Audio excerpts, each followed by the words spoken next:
We're incredibly grateful for your support. Before we begin today's tale, tell us, which city or country are you joining us from? We love connecting with our global audience. Now, let's dive into today's story. Chapter 1. The Man Behind the Curtain. Devin Harlow straightened his off-the-rack tie in the bathroom mirror of his modest suburban home. At 42, his once athletic frame had softened slightly, though his piercing hazel eyes remained sharp and observant. The alarm clock read 6:45 a.m., early enough to avoid the morning argument with Vanessa. He moved quietly through the master bedroom where his wife of 7 years still slept, her beauty-masked face buried in Egyptian cotton pillowcases that cost more than Devin's entire wardrobe, or so she believed. Downstairs, he made coffee and checked his phone. 3 missed calls from Laurel Valentine, his executive assistant at Zenith Enterprises. Only 5 people in the entire corporation knew that Devin Harlow and Preston Xavier Caldwell, the reclusive billionaire founder and CEO of Zenith, were the same person. Laurel was one of them. "Another fire to put out?" he muttered, returning her call. "Morning, boss," Laurel answered immediately. "The Montgomery acquisition paperwork needs your signature before the market opens." "I'll be there in 30, Devin replied, hanging up and slipping his phone into the pocket of his unremarkable slacks. The sleek, gunmetal Audi R8 waited in a private garage 3 blocks from his house. Devin never drove it home. Vanessa believed he commuted in a 2015 Honda Civic. The Civic sat in their driveway, rarely used except for maintaining appearances. 40 minutes later, Devin entered Zenith Enterprises through the private elevator that led directly to the executive floor. Here, he transformed. The forgettable middle manager's clothing was replaced by a bespoke Tom Ford suit. His slightly slouched posture straightened to reveal his full 6'1" height. Even his voice deepened to the commanding baritone that had negotiated billion-dollar deals. "The board is already gathering," Laurel informed him, handing over a leather portfolio. At 35, she was the picture of efficiency in a tailored charcoal pantsuit, her copper hair pulled back in a severe bun. "Have they been told I'll actually attend in person?" "No, sir. They're expecting the usual video conference. Your physical presence should motivate them." Devin nodded. "Perfect." Few people had ever seen Preston Xavier Caldwell in person. The mysterious CEO conducted most business remotely, a quirk that had become legendary in business circles and had allowed Devin to build his double life. It had started 12 years ago when Devin founded Zenith. Wary from a previous relationship where he'd been used for his rising wealth, he created the Preston persona to protect himself. When he met Vanessa Montgomery at a charity gala 8 years ago, he was already worth billions but had perfected his average man facade. Vanessa had been dazzling, intelligent, ambitious, and seemingly genuine. Working as a marketing director, she'd impressed him with her drive. For once, Devin believed he'd found someone interested in him rather than his wealth. Their courtship had been swift and passionate. He maintained his middle manager cover, telling her he worked at Zenith in operations. Technically true. She never questioned his ability to afford their comfortable lifestyle, which he explained through family money and smart investments. They'd been happy at first. Devin had planned to reveal everything on their 5th anniversary, buying a stunning estate in preparation. But by then, something had changed. Vanessa's smiles became forced. Her eyes lingered less on him and more on luxury magazines. She started working late, her ambition seemingly morphing into status-seeking. So Devin waited, watching and wondering if his wife loved him at all. "The Montgomery acquisition," Laurel interrupted his thoughts. "It's Vanessa's company, isn't it?" Devin's expression remained impassive. "Yes. Blueprint Marketing will be folded into our digital division." "Does she know?" "Not yet." His voice was cold steel. "She'll find out today, along with everyone else." Blueprint had been Vanessa's escape plan. Devin was certain of it. 6 months ago, she'd left her job to start her own marketing firm, funded through what she called angel investors. Her company had quickly secured contracts with several mid-sized businesses. Too quickly. What she didn't know was that Devin had tracked every move. The angel investor was Nathaniel Palmer, Zenith's marketing director, and Vanessa's lover for the past 8 months. Devin hadn't confronted them yet. Instead, he'd watched, gathering information, assessing the depth of their betrayal while formulating his response. Today marked the beginning of that response. "Sir," Laurel hesitated, "are you sure about this?" Devin looked at his loyal assistant, the only person who knew both sides of his life. 8 years ago, I made a mistake trusting someone who didn't deserve it. I won't make the same mistake again. He entered the boardroom, and 12 executives immediately stood. The shock on their faces at seeing the elusive CEO in person was quickly masked by professional composure. "Ladies and gentlemen," Devin announced, his voice commanding complete attention, "today we begin a new chapter for Zenith Enterprises." Behind the careful facade of Preston Xavier Caldwell, Devin Harlow's mind was already calculating his next move in a game his wife didn't even know they were playing. Chapter 2. Web of Deceit. Vanessa Harlow placed her Versace sunglasses on top of her head as she swept into Blueprint Marketing's downtown office. At 38, she maintained the lithe figure of a woman 10 years younger through rigorous Pilates and a restrictive diet. Her chestnut hair fell in perfect waves over her shoulders, and her Louboutin heels clicked authoritatively on the polished concrete floors. "Morning, everyone," she called to her small but growing team. 6 months ago, Blueprint had been nothing but a dream and a business plan. Now they occupied a stylish office in the Arts District with 10 employees and a roster of promising clients. "Your coffee," Mrs. Harlow, her assistant, Trey Walsh, handed her precise latte. "Thank you, Trey. Any messages?" Mr. Palmer called. He said the proposal is ready for review and he'd like to meet for lunch. Vanessa smiled, a flush of excitement warming her cheeks. "Book us a table at Bellissimo. Tell him 12:30. She entered her corner office and closed the door, taking a moment to admire the space she'd created. Modern, elegant, ambitious, everything her home life wasn't. She glanced at the single framed photo on her desk, her and Devin on their wedding day. She barely recognized either of them anymore. 7 years of marriage to a man with no ambition beyond his middle management position had slowly suffocated her. Devin was kind enough, stable enough, but he lacked the fire that drove Vanessa.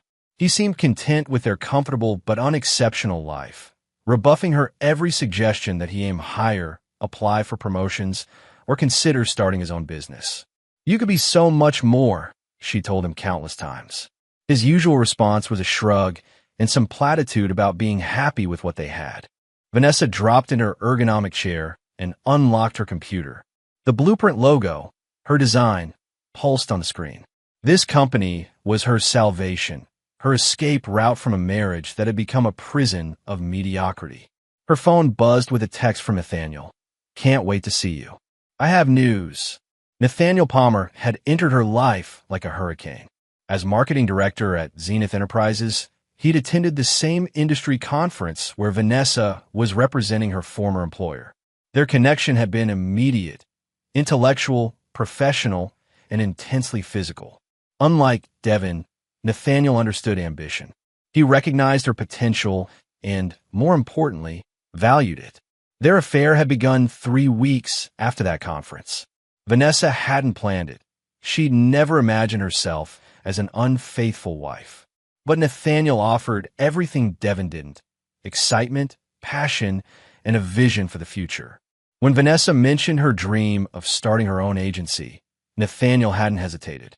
"I believe in you," he'd said, offering to invest personally and connect her with his network of clients. 6 months later, Blueprint was thriving, and Vanessa was planning her exit from her marriage. She just needed a few more major clients to ensure her financial independence. At 12:25, Vanessa entered Bellissimo, immediately spotting Nathaniel at their usual corner table. At 45, he cut an impressive figure in his tailored navy suit. His salt and pepper hair and confident smile had turned heads as she approached. "You look stunning," he greeted her, standing to kiss her cheek, professional enough for public, intimate enough for them. "And you look like you have good news," she replied, taking her seat. Nathaniel's smile widened. "Zenith is acquiring a smaller marketing firm to bolster their digital division. I've convinced the acquisitions team that we should outsource the transition management to an external agency, specifically Blueprint." Vanessa nearly spilled her water. That would be huge for us. The contract value must be 7 figures, Nathaniel confirmed. Enough to double your staff and move to bigger offices. How did you manage this? Won't people question the connection? No one knows about us, he assured her. And I've built a solid business case. The acquisition target specializes in traditional marketing. They need a digital-focused firm to manage integration. Blueprint is perfect. Vanessa reached across the table to squeeze his hand. This could change everything. With a contract this size, I could finally leave. Leave Devin, Nathaniel finished for her. It's time, Vanessa. You deserve better than a man who's going nowhere. She nodded, a complex mixture of emotions washing over her. Despite everything, ending her marriage wouldn't be easy. I'll talk to him soon. I promise. Don't wait too long, Nathaniel cautioned. The contract will be announced Friday. Things will move quickly after that. As they finished lunch, discussing plans and possibilities, neither noticed the woman at the bar. Laurel Valentine sipped her sparkling water, her phone discreetly recording their entire conversation before she quietly left to report back to her boss. Later that evening, Vanessa arrived home to find Devin already there. Unusual for a Wednesday, when he typically worked late. You're home early, she commented, hanging her coat in the entryway. Devin looked up from his laptop at the kitchen table. Light day at the office. How was your day? There was something in his tone that made Vanessa pause, a subtle edge she couldn't quite identify. Fine. Busy with client proposals. Any interesting prospects? His eyes never left his screen. For a fleeting moment, Vanessa wondered if he knew something.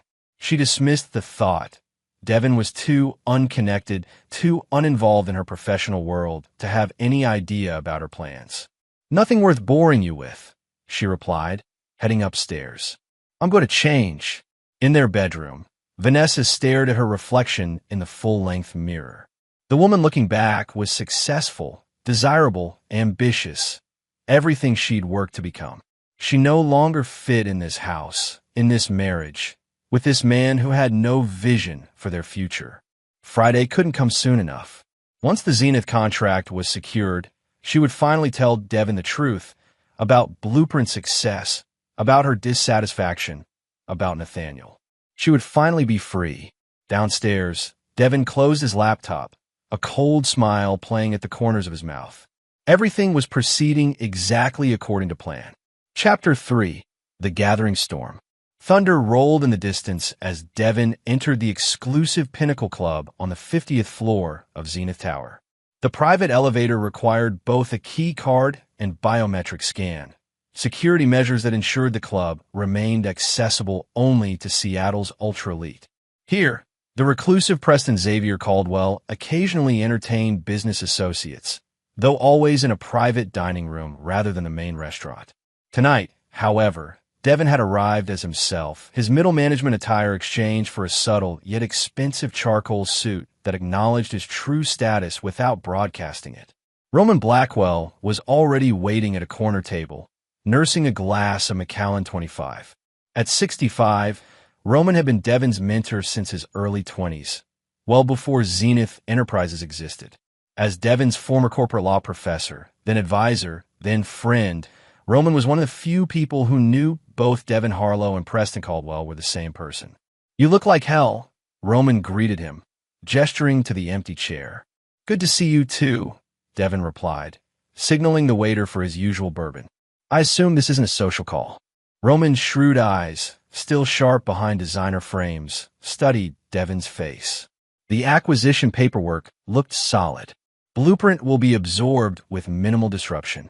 This isn't about the business aspects. Devin's drink arrived, and he took a measured sip. It's about what happens after. Roman leaned back. The personal situation. Vanessa doesn't just want out of our marriage.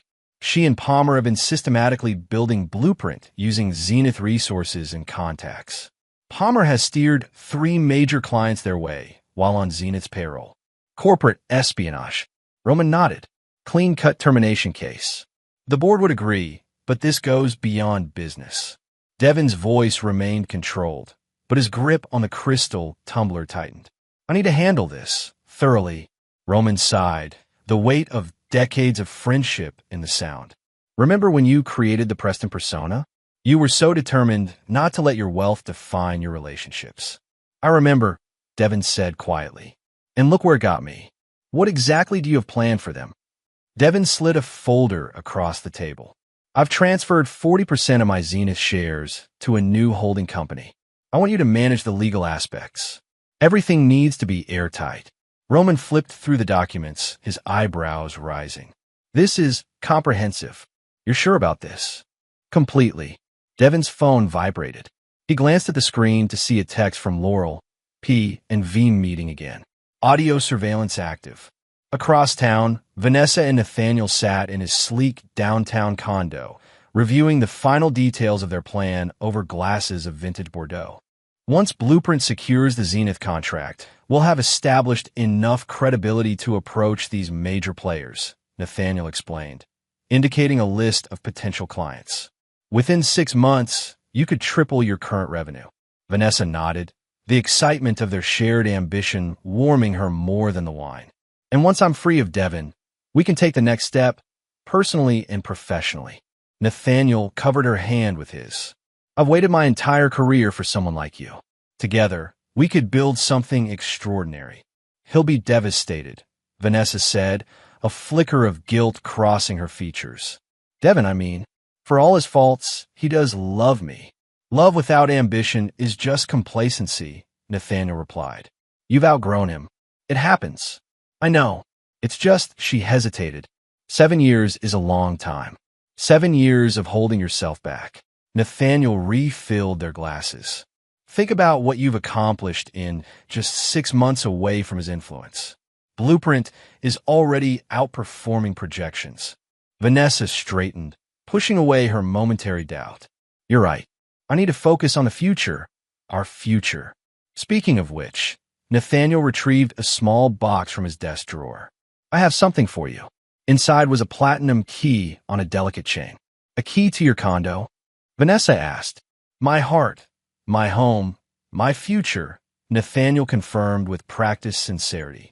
After Friday's announcement, after you've told Devin, move in with me. Start fresh.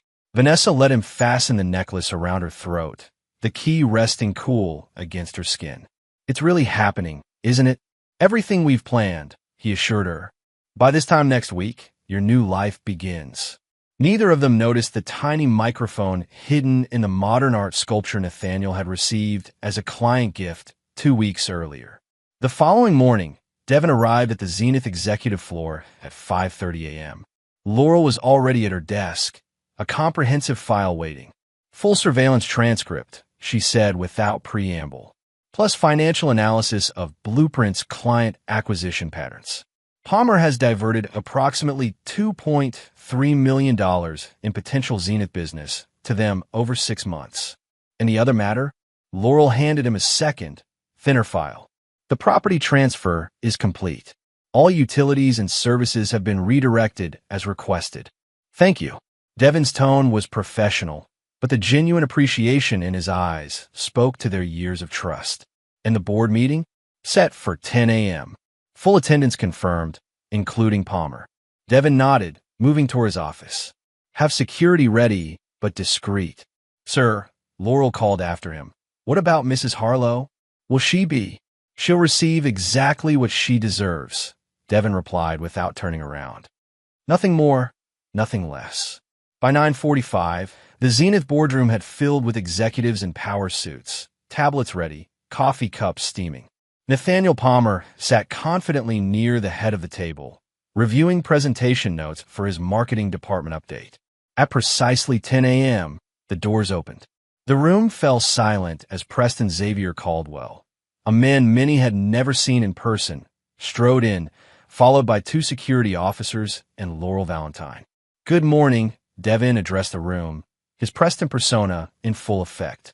Before we begin today's agenda, there's a security matter requiring immediate attention. He nodded to Laurel, who activated the room's display screen. Financial records, communication logs, and surveillance photos appeared, all featuring Nathaniel Palmer and Blueprint Marketing. Mr. Palmer, Devin's voice cut through the confused murmurs. You are being terminated effective immediately for corporate espionage, misappropriation of company resources, and breach of fiduciary duty. Nathaniel's face drained of color.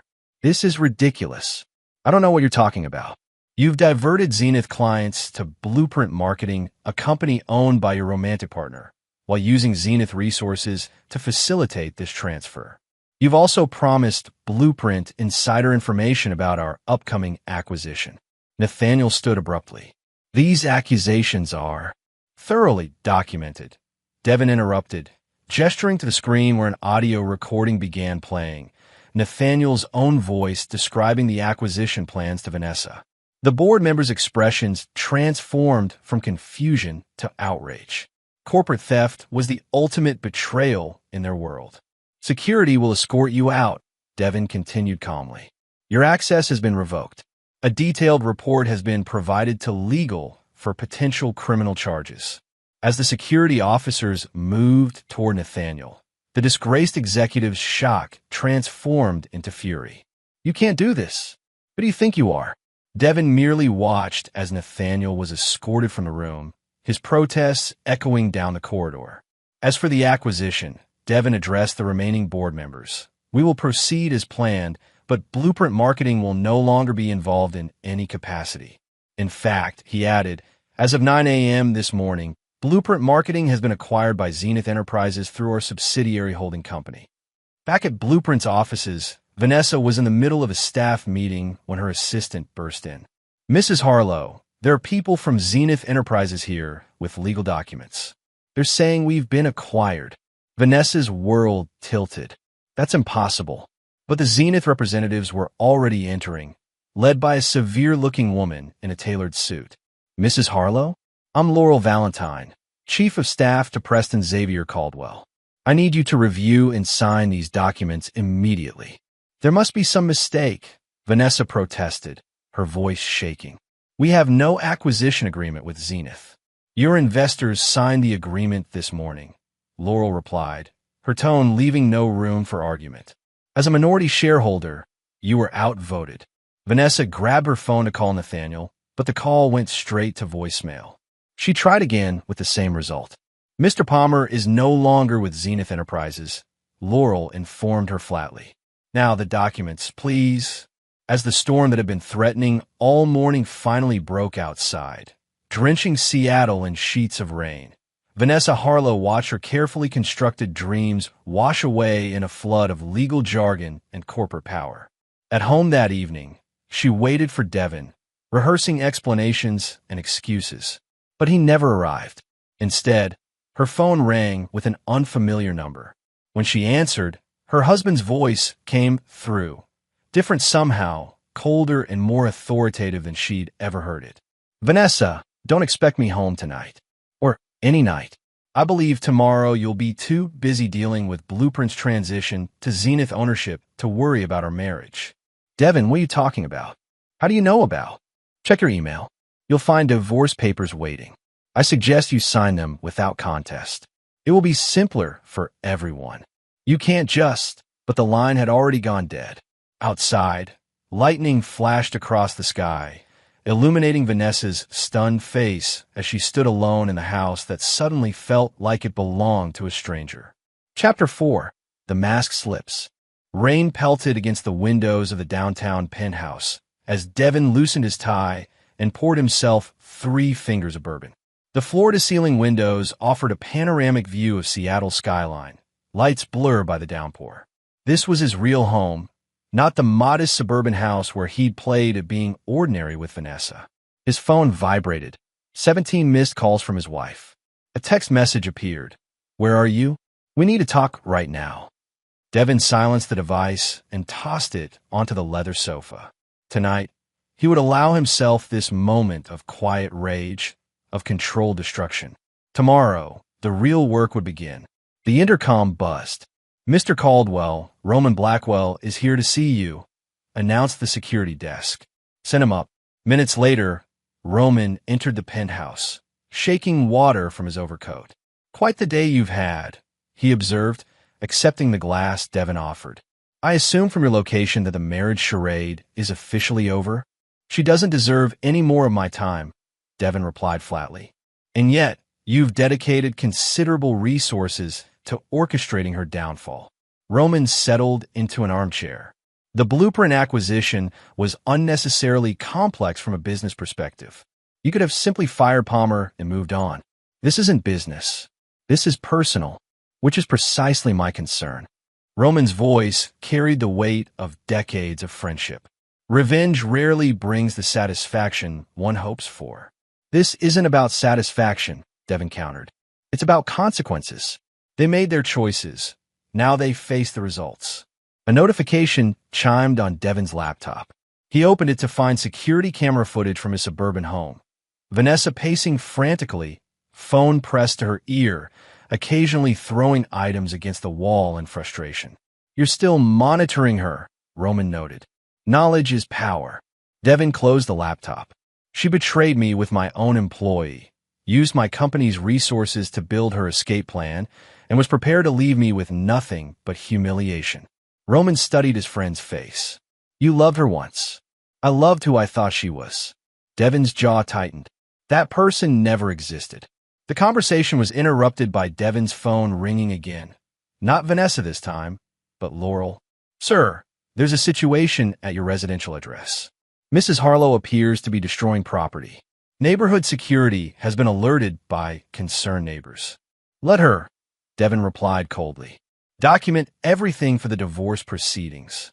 After hanging up, he turned to Roman. Phase 1 is complete. Palmer is finished professionally. Blueprint is mine. Tomorrow, Phase 2 begins. And what exactly does that entail? Roman asked cautiously, dismantling every illusion they've built. Devin's smile didn't reach his eyes. Starting with Vanessa, learning exactly who she's been married to all these years. The following morning, Vanessa awoke on the living room sofa, surrounded by the aftermath of her rage. Broken picture frames, scattered papers, an overturned side table. Her head pounded from too much wine and too little sleep. 17 unanswered calls to Nathaniel. 23 to Devin. Neither man had responded. The doorbell rang, its chime sending sharp pain through her temples. She shuffled to the door, still wearing yesterday's wrinkled clothes, to find a courier holding a large envelope. Vanessa Harlow, he confirmed, handing over the package. Signature required. Inside was a thick document with a cover letter on a Zenith Enterprises letterhead. The opening paragraph froze her in place. Dear Mrs. Harlow, as per the directive of Preston Xavier Caldwell, CEO of Zenith Enterprises, this letter serves as formal notification that all personal belongings have been removed from the residence at 1742 Lakeside Drive, which is owned by Zenith Holdings, LLC. You are required to vacate the premises within 48 hours. This is insane, she muttered, flipping through pages of legal jargon. What does Zenith CEO have to do with my house? Her phone rang, an unknown number. She answered desperately. Devin, Mrs. Harlow, this is Laurel Valentine, Chief of Staff to Mr. Caldwell. I'm calling to confirm receipt of the documentation and to arrange a meeting between you and Mr. Caldwell this afternoon at 2 p.m. I don't want to meet some corporate robot, Vanessa snapped. I need to speak to my husband. That's precisely what this meeting will address, Laurel replied, unruffled. A car will collect you at 1:30. Professional attire is expected. Before Vanessa could protest further, the line went dead. Bewildered and furious, she showered and changed, trying repeatedly to reach Nathaniel. Each call went straight to voicemail. By the time the sleek black car arrived, her confusion had crystallized into determination. Someone would explain what was happening, and heads would roll for this intrusion into her personal life. The car delivered her to Zenith Tower, where a security officer escorted her directly to the executive elevator. 50th floor, he instructed, swiping a key card before stepping back. The doors opened onto an elegantly appointed reception area where Laurel Valentine waited, impeccable in a tailored gray suit. Mrs. Harlow, she greeted without warmth. Mr. Caldwell is ready for you. Vanessa followed her through double doors into a corner office with spectacular views of Elliott Bay. A man stood with his back to them, gazing out the windows. Sir, Mrs. Harlow has arrived, Laurel announced before quietly withdrawing. When the man turned, Vanessa's world collapsed beneath her. "Devin," she whispered, her voice barely audible. Her husband stood before her, but not the Devin she knew. This man wore a custom suit that probably cost more than their car. His posture was different, confident, commanding. Even his expression had transformed from the placid agreeability she was accustomed to into something harder, more calculating. "Hello, Vanessa," he replied, his voice carrying an authority she'd never heard before. "Please sit down." "What is this?" She remained standing, her shock giving way to anger. "Some kind of joke. Why are you in Preston Caldwell's office?" "I'm Preston Caldwell." Devin, or Preston, moved to sit behind the massive desk. "That's always been true." Vanessa's legs weakened, forcing her into a chair. "That's not possible. You're a mid-level operations manager. You drive a Honda. We live in a 3-bedroom suburban house." "Correction, I owned a Honda, which was parked conspicuously in our driveway. I own this building, along with 16 others in the Seattle metropolitan area. And as of yesterday morning, I own Blueprint Marketing, including all its assets and client contracts." The calculated precision of his words struck Vanessa like physical blows. "Why?" she finally managed. "Why would you pretend to be ordinary? Why would you pretend to love me?" he countered, his voice dangerously soft. "We all wear masks, Vanessa. Mine was Preston Caldwell playing at being Devin Harlow. Yours was a devoted wife playing at being faithful." Vanessa felt the blood drain from her face. "You know about Nathaniel Palmer? Your affair? Your plan to build Blueprint using my company's resources and contacts? Your intention to leave me once you'd extracted everything useful?" His smile was terrifying in its calmness. "Yes, I know everything." "It wasn't like that," she protested weakly. "Then enlighten me." He leaned back, studying her with the detached interest of a scientist observing a specimen. "Tell me what it was like. You were distant, unambitious. We wanted different things. So you sought fulfillment in my employee's bed while using my company to fund your exit strategy." Each word was precisely measured, cutting. "How disappointed you must have been to discover your lover was terminated yesterday for corporate espionage."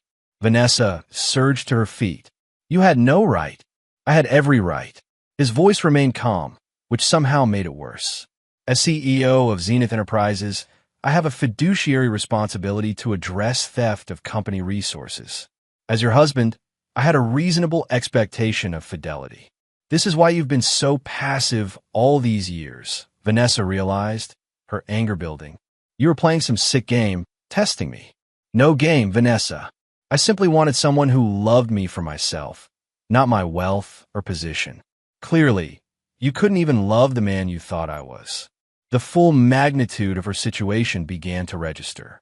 "The house, owned by my holding company, as is the car you drive and most of the things you've enjoyed during our marriage. You can't just throw me out. I already have." His tone was final. "Your personal items are being packed and will be delivered to a storage facility. The access code will be texted to you. And Blueprint? My company. My company now." Devin, Preston, opened a folder on his desk. "Though I'll offer you a position if you'd like to stay on. Junior account manager seems appropriate given your actual qualifications." Vanessa felt tears of rage building. "I built that company with my resources, my clients, and my employees' assistance." He pushed a document across the desk. "Here are your options. A generous divorce settlement in exchange for your silence and cooperation, or a protracted legal battle you cannot win. I've retained the top 7 divorce attorneys in Washington state. Not because I need them all, but to ensure you can't hire them. 7 years of marriage, distilled into cold legal terms and financial calculations."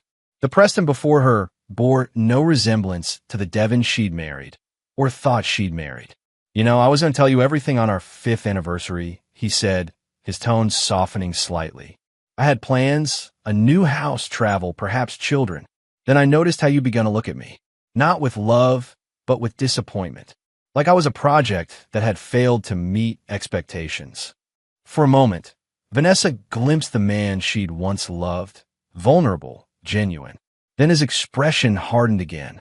"So I waited, watching to see if you would choose me despite my apparent mediocrity." Instead, you chose Nathaniel and the illusion of status he offered.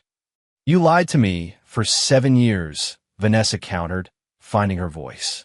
You created a false marriage based on deception. And yet, only one of us broke our vows. Devin stood, signaling the end of the meeting.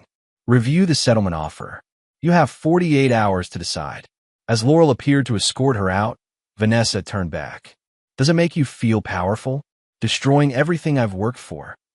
No, Devin replied honestly. But it does make us even. You tried to dismantle my life. I simply did it better. In the elevator descending from the executive floor, Vanessa leaned against the wall, her mind racing through 7 years of memories, recontextualizing every moment with this new, horrifying knowledge. The modest gifts, the budget vacations, the arguments about ambition, all part of an elaborate test she'd failed without knowing she was being tested. When the doors opened on the ground floor, she stepped out into a world that no longer made sense. Her phone buzzed with a text from a block number, storage facility code 9247. All personal items will be delivered by 5 p.m. Car service terminated effective immediately. Vanessa Harlow, soon-to-be ex-wife of Preston Xavier Caldwell, one of the wealthiest men in Seattle, stood on the sidewalk in the rain, without a car, without a company, without a home, wondering how she would even get back to pack her remaining belongings. And somewhere high above, Devin watched through the window, his reflection superimposed over the city he commanded, wondering why victory felt so empty. Chapter 5. Countermeasures. Nathaniel Palmer's downtown condo had always been a showcase of his success. Minimalist furniture, abstract art, floor-to-ceiling windows with unobstructed city views. Now, at 9 a.m. on a Wednesday, when he should have been in his corner office at Zenith, it felt like a prison. He paced the living room, smartphone pressed to his ear. Gregory, I don't care what time it is in New York. This is an emergency. He ran a hand through his usually perfect hair, now disheveled from a sleepless night. I need to know my legal options. Gregory Fitzgerald, his lawyer and former college roommate, sounded irritatingly calm. Based on what you've told me, Nat, your options are limited. Zenith has documentation of you diverting clients to Blueprint while on their payroll. That's textbook corporate espionage. It was business development. Nathaniel protested. Vanessa's company complimented Zenith's services. I was creating synergy. While sleeping with Blueprint's owner and hiding your relationship from your employer, Gregory countered. No judge will buy that defense. A sharp knock interrupted them. Nathaniel moved to the peephole to see Vanessa standing in the hallway, looking like she'd been through a war. I'll call you back, he told Gregory, opening the door. Vanessa pushed past him without greeting. Did you know? She demanded, whirling to face him. Did you know who my husband really was? Nathaniel blinked in confusion. What are you talking about? Devin, she spat the name. My middle manager, no ambition husband? He's Preston Xavier Caldwell, the CEO of Zenith. Your boss. Nathaniel felt his knees weaken. He sank onto the sofa, mind racing. That's impossible. Preston Caldwell is... I've never even met him in person. He's a recluse who runs the company remotely. Well, I just met him. In his office. Wearing a suit that costs more than my car. Vanessa's laugh held a hysterical edge. 7 years, Nate. 7 years I've been married to a billionaire pretending to be ordinary. This changes everything, Nathaniel murmured, his strategic mind already calculating angles. If Devin is Preston, then this isn't about corporate espionage at all. It's personal. He targeted us because of our relationship. He's destroying everything. Vanessa continued, pacing the room. Blueprint is gone. The house is his. Even my car has been repossessed. I had to take a rideshare here. Nathaniel's phone buzzed with an email notification from his bank. He opened it, then felt the blood drain from his face. My accounts are frozen. All of them. How can he do that? A corporate fraud investigation gives them the right to freeze assets while they determine what was illegally acquired. Nathaniel's voice turned bitter. Your husband, or whatever we call him now, is making sure I can't even hire decent legal representation. Vanessa collapsed into a chair opposite him. He offered me a settlement. Sign the divorce papers, take the money, disappear quietly. How much? 5 million, plus a condo in Belltown and a monthly stipend for 2 years. Nathaniel gave a low whistle. That's actually quite generous. It's hush money, Vanessa corrected. My silence in exchange for financial security. Take it, Nathaniel advised immediately. We need capital if we're going to fight back. Fight back? Against a billionaire CEO who apparently has been 10 steps ahead of us from the beginning. Vanessa's voice cracked. He owns the company you built for me. He's frozen your assets. What exactly do you think we can do against that kind of power? Nathaniel moved to kneel before her, taking her hands in his. Listen to me. Men like Preston Caldwell, or Devin, whatever he calls himself, have one critical weakness: their reputation. It's everything to them. What are you suggesting? We can't fight him with money or legal maneuvers, but we can fight him with information. Nathaniel's eyes gleamed with renewed purpose. I may have lost my position, but I still have friends at Zenith. People who owe me favors. For what purpose? Exposing him as a liar? He'd just spin it to make us look worse. Not exposing him, Nathaniel corrected.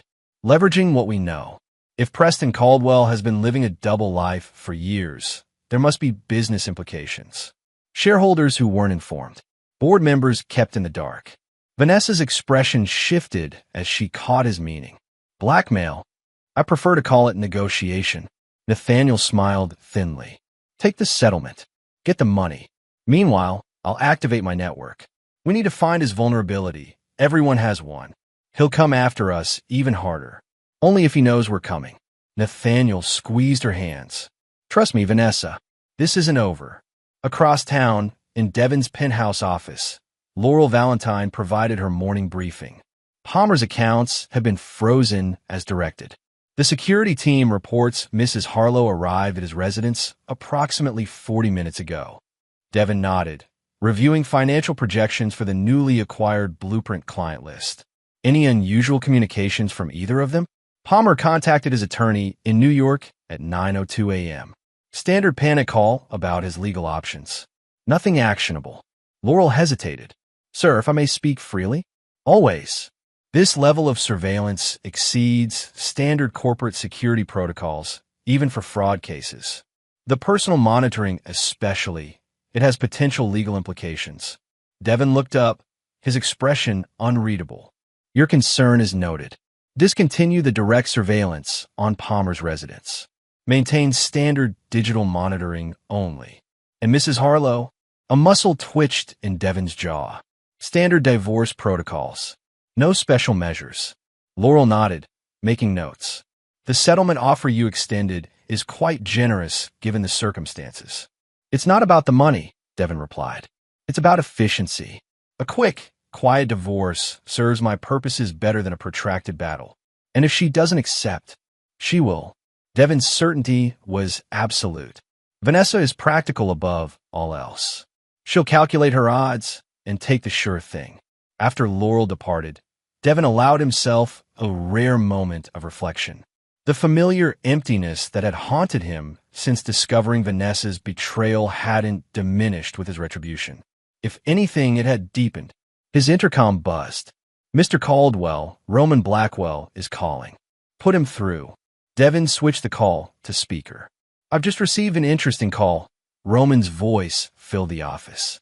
Gregory Fitzgerald, Palmer's attorney, reached out to feel me out about potential settlement terms. Devin frowned. They're looking to settle the corporate espionage case? That's unexpected. Not exactly. They're fishing for information about you. Specifically, the legality of your dual identity arrangement. There's nothing illegal about privacy, Devin countered. Many wealthy individuals use proxies and alternate identities. True, but few CEOs of publicly traded companies maintain elaborate double lives without board knowledge. They're exploring whether there's a disclosure violation they could leverage. Devin's expression darkened. They're looking for blackmail material. Precisely. Roman's tone grew serious. Be careful, Devin. You've wounded them, but that makes them dangerous. Desperate people take desperate actions. Let them try, Devin replied coldly. I've planned for every contingency. Have you? Roman challenged. You plan for their betrayal, their professional downfall, their financial ruin. But have you planned for what happens if they decide to burn everything down, including themselves, just to hurt you? The question lingered in the air after the call ended. Devin turned to his window, gazing out at the Seattle skyline, considering the implications. Nathaniel Palmer was ambitious and calculating, but was he vengeful enough to self-destruct just to inflict damage? And Vanessa, 7 years of marriage, and Devin realized he might never have truly known her at all. His phone chimed with a text from an unfamiliar number. "We need to talk. Privately. Not as Preston and Vanessa. As the people we really are." Devin stared at the message, torn between suspicion and an unwelcome flicker of something he refused to acknowledge as hope. In a coffee shop 12 blocks from Zenith Tower, Vanessa sat opposite Meredith Spencer, Zenith's former head of public relations who had left the company 6 months earlier. "I appreciate you meeting me," Vanessa said, her designer sunglasses concealing red-rimmed eyes. Meredith stirred her latte thoughtfully. "Nathaniel was always good to me during my time at Zenith. When he said you needed advice, I couldn't refuse." She leaned forward. "Though I admit, I'm curious about what kind of PR disaster requires my specific expertise. What if I told you Preston Xavier Caldwell has been living a double life for years? That he created a fictitious identity, married a woman under false pretenses, and has been running Zenith through an elaborate deception?" Meredith's eyes widened slightly. "I'd say that sounds like quite a story, and potentially quite valuable to certain media outlets. Valuable enough to counter a corporate espionage charge, to restore a reputation." "Possibly." Meredith chose her words carefully. "But corporate espionage is straightforward. Legal documents, financial trails, clear wrongdoing. A CEO's personal eccentricities are squishier. Without evidence, it's just gossip." "I have evidence," Vanessa assured her. 7 years of it. "Then we need to talk strategy." Meredith pulled out a notebook. "The first rule of crisis management: control the narrative. Whoever tells their story first has the advantage." As the two women huddled over their coffee, planning a potential media offensive, neither noticed the man at the next table, apparently absorbed in his laptop, but covertly capturing every word of their conversation. 3 hours later, Devin received a comprehensive transcript, along with a surveillance photo of the meeting. His face remained impassive as he read Vanessa's plans to expose his double life to major business publications and tabloids alike. "Predictable," he murmured, forwarding the information to Roman with instructions to prepare a counter-strategy. Then he replied to Vanessa's text. "Tomorrow, 8 p.m., the house. Come alone." In the gathering darkness of the following evening, Devin's Audi R8 pulled into the driveway of the suburban home he'd shared with Vanessa for 7 years. For the first time in their marriage, he arrived as himself. Not the manufactured middle manager persona, but not quite the corporate titan either. Something in between, perhaps closer to the truth than either extreme. Vanessa's rideshare dropped her off minutes later. She wore a simple black dress, her hair pulled back, her expression guarded as she approached. Devin unlocked the door wordlessly, allowing her to enter first. The house stood in a strange limbo, half-packed, personal items in boxes, picture frames removed from walls leaving lighter rectangles on the paint. "Why here?" Vanessa asked, breaking the silence as they stood in the living room where they'd spent countless evenings, now transformed into something unfamiliar. "Neutral territory," Devin replied. "Neither Preston's domain nor completely yours." "It was never really mine, was it?" There was no accusation in her tone, just resigned acceptance. "That depends on how you define ownership." Devin remained standing, maintaining distance between them. "You want to talk?" "I'm listening." Vanessa took a deep breath. "I met with Meredith Spencer yesterday." "I know." She nodded, unsurprised. "Of course you do. You probably have the entire conversation transcribed and analyzed." "I do." "Then you know what I'm capable of doing." She met his gaze directly. "I can destroy Preston Caldwell's carefully constructed image. I can turn your life into a media circus." "You could try," Devin acknowledged. "But before you commit to that path, you should know that I've already contacted the board of directors. They've been fully briefed on my dual identity arrangement and the reasons behind it. I've also prepared statements for major news outlets, complete with documentation of your affair and Nathaniel's corporate espionage. Vanessa's confident posture faltered slightly, always 10 steps ahead. I prefer to be prepared. Devin's voice softened fractionally. But that's not why you wanted to meet, is it? To threaten me with exposure we both know won't work. For a moment, Vanessa's carefully maintained composure cracked. I wanted to understand. Why the deception? Why marry me under false pretenses? Was it all just some twisted experiment? The question hung between them, weighted with 7 years of shared history, now cast in doubt. When we met, Devin began carefully. I'd already been living as two different people for years. Preston Caldwell was a necessity for business, but that identity came with complications. People wanting access, influence, shortcuts. Previous relationships failed because I could never be certain if I was valued or just my wealth. So you created Devin Harlow. I didn't create him. I revealed parts of myself that Preston keeps hidden. Vulnerability, imperfection, normalcy. Devin moved to the window, looking out at the quiet suburban street.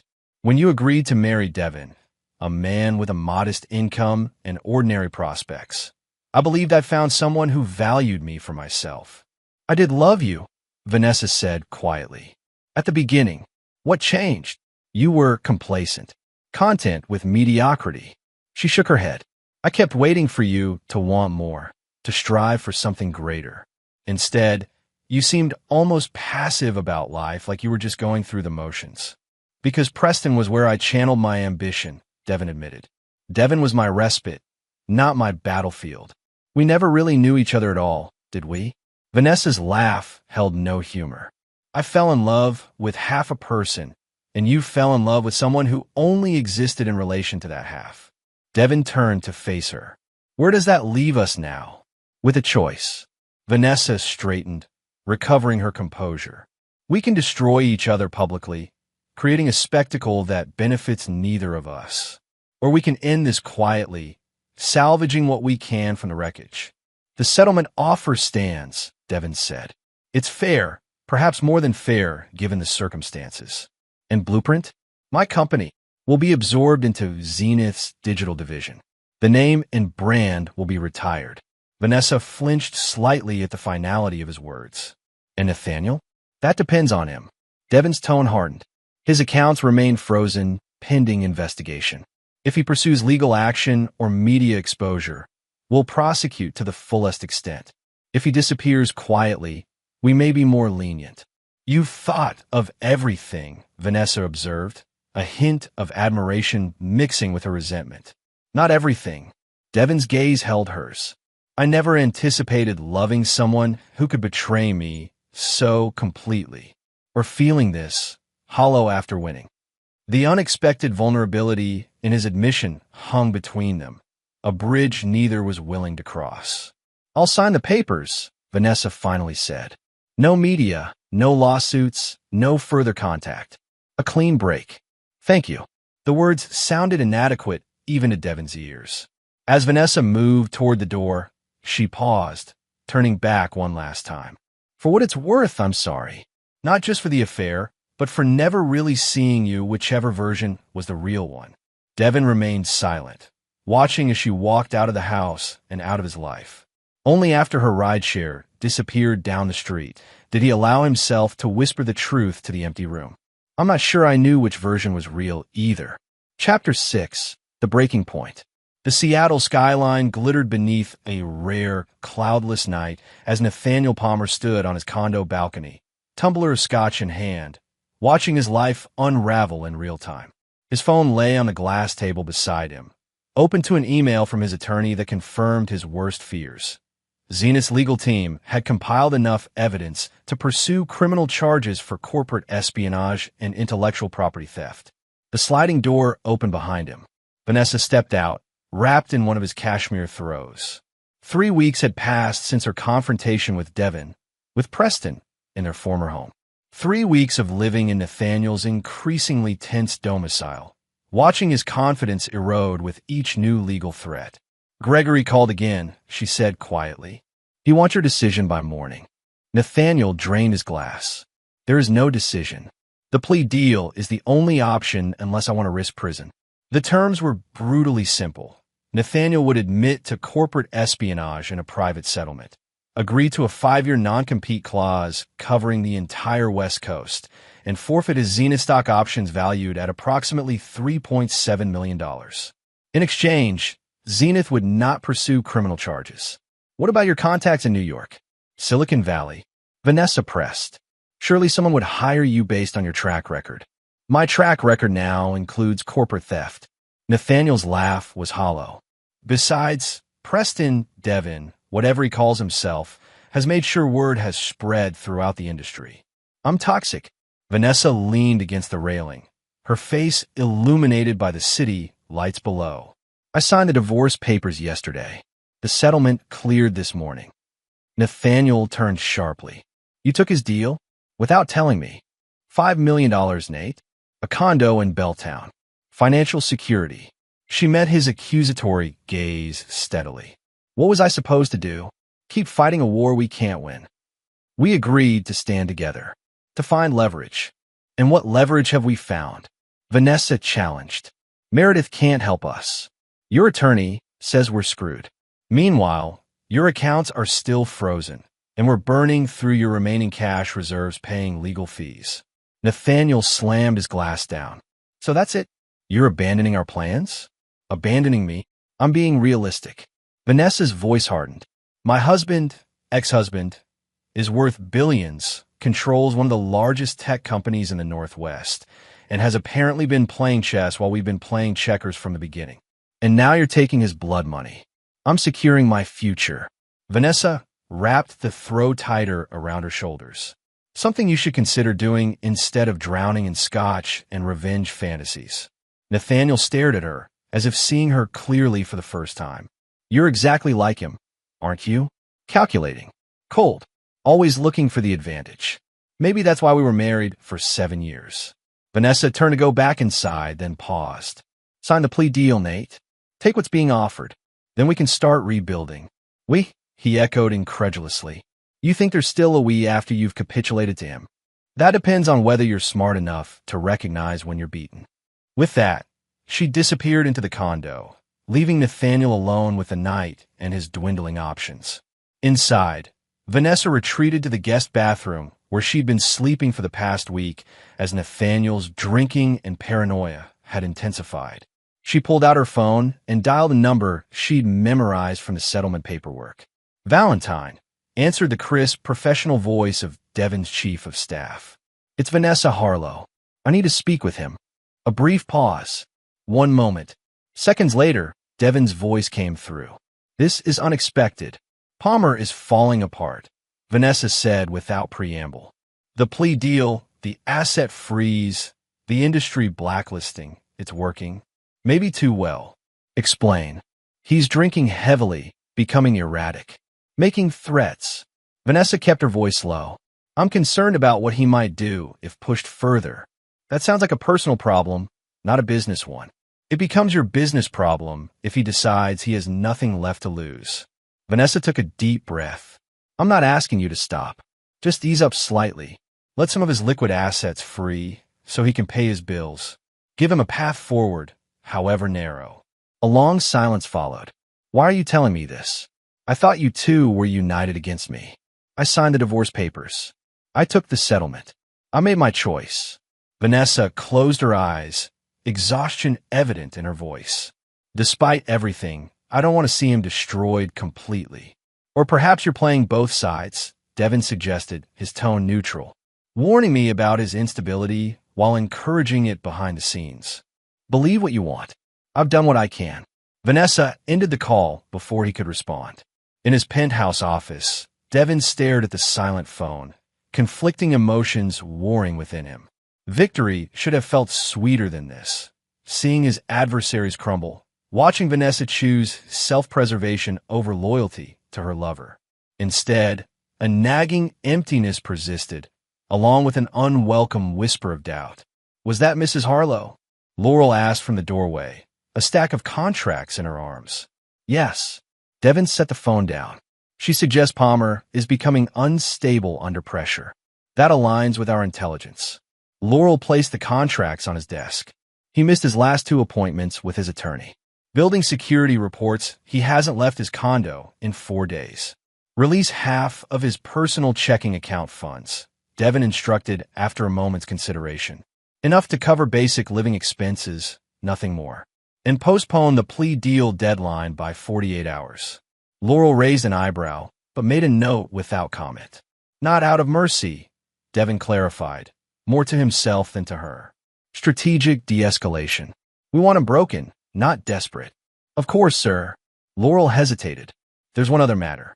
The board is requesting your presence at the quarterly investor presentation next week. In person, not via video conference. Devin frowned. Since the revelation of his dual identity to the board, they've been pushing for greater transparency, more public appearances. Schedule it, but minimal press, controlled access. After Laurel departed, Devin turned to the wall of windows overlooking the city. The irony wasn't lost on him. His quest for revenge had compromised the carefully constructed privacy that had defined his life for over a decade. Preston Caldwell would need to step out of the shadows, become more than a name and a reputation.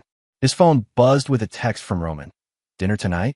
We need to discuss the Richardson contract. Devin replied with a simple affirmative, grateful for the distraction of routine business matters. Across town, Nathaniel paced his condo living room, phone pressed to his ear. You don't understand, Gregory. This isn't just about legal strategy anymore. This is personal, which is precisely why you need to step back and think rationally, his attorney countered. The deal they're offering is harsh, but fair, given the evidence they've compiled. Fighting this will only. They froze my accounts, blacklisted me industry-wide, and now they're dictating terms? Nathaniel interrupted, voice rising. Meanwhile, Preston Caldwell, or Devin Harlow, or whatever he calls himself, walks away unscathed after deceiving everyone for years. Nat, listen to yourself. You're talking about one of the most powerful businessmen in Seattle, a man with virtually unlimited resources and a legitimate grievance against you. So, I should just surrender? Let him win. Gregory's sigh carried through the phone. This isn't about winning or losing anymore. It's about survival. Take the deal, move somewhere new, rebuild. You're too smart to throw your life away on a vendetta. After hanging up, Nathaniel noticed Vanessa watching him from the hallway. Eavesdropping now. Hard not to overhear when you're shouting. She moved into the living room, maintaining distance between them. Gregory's right. It's time to accept reality. Reality? Nathaniel laughed bitterly. Which version? The one where I'm the villain and Preston Caldwell is the wronged husband?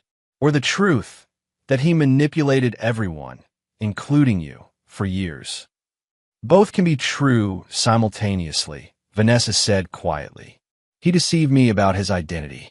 We betrayed his trust. No one's hands are clean here. Nathaniel stalked to the bar cart, pouring another scotch despite the early hour.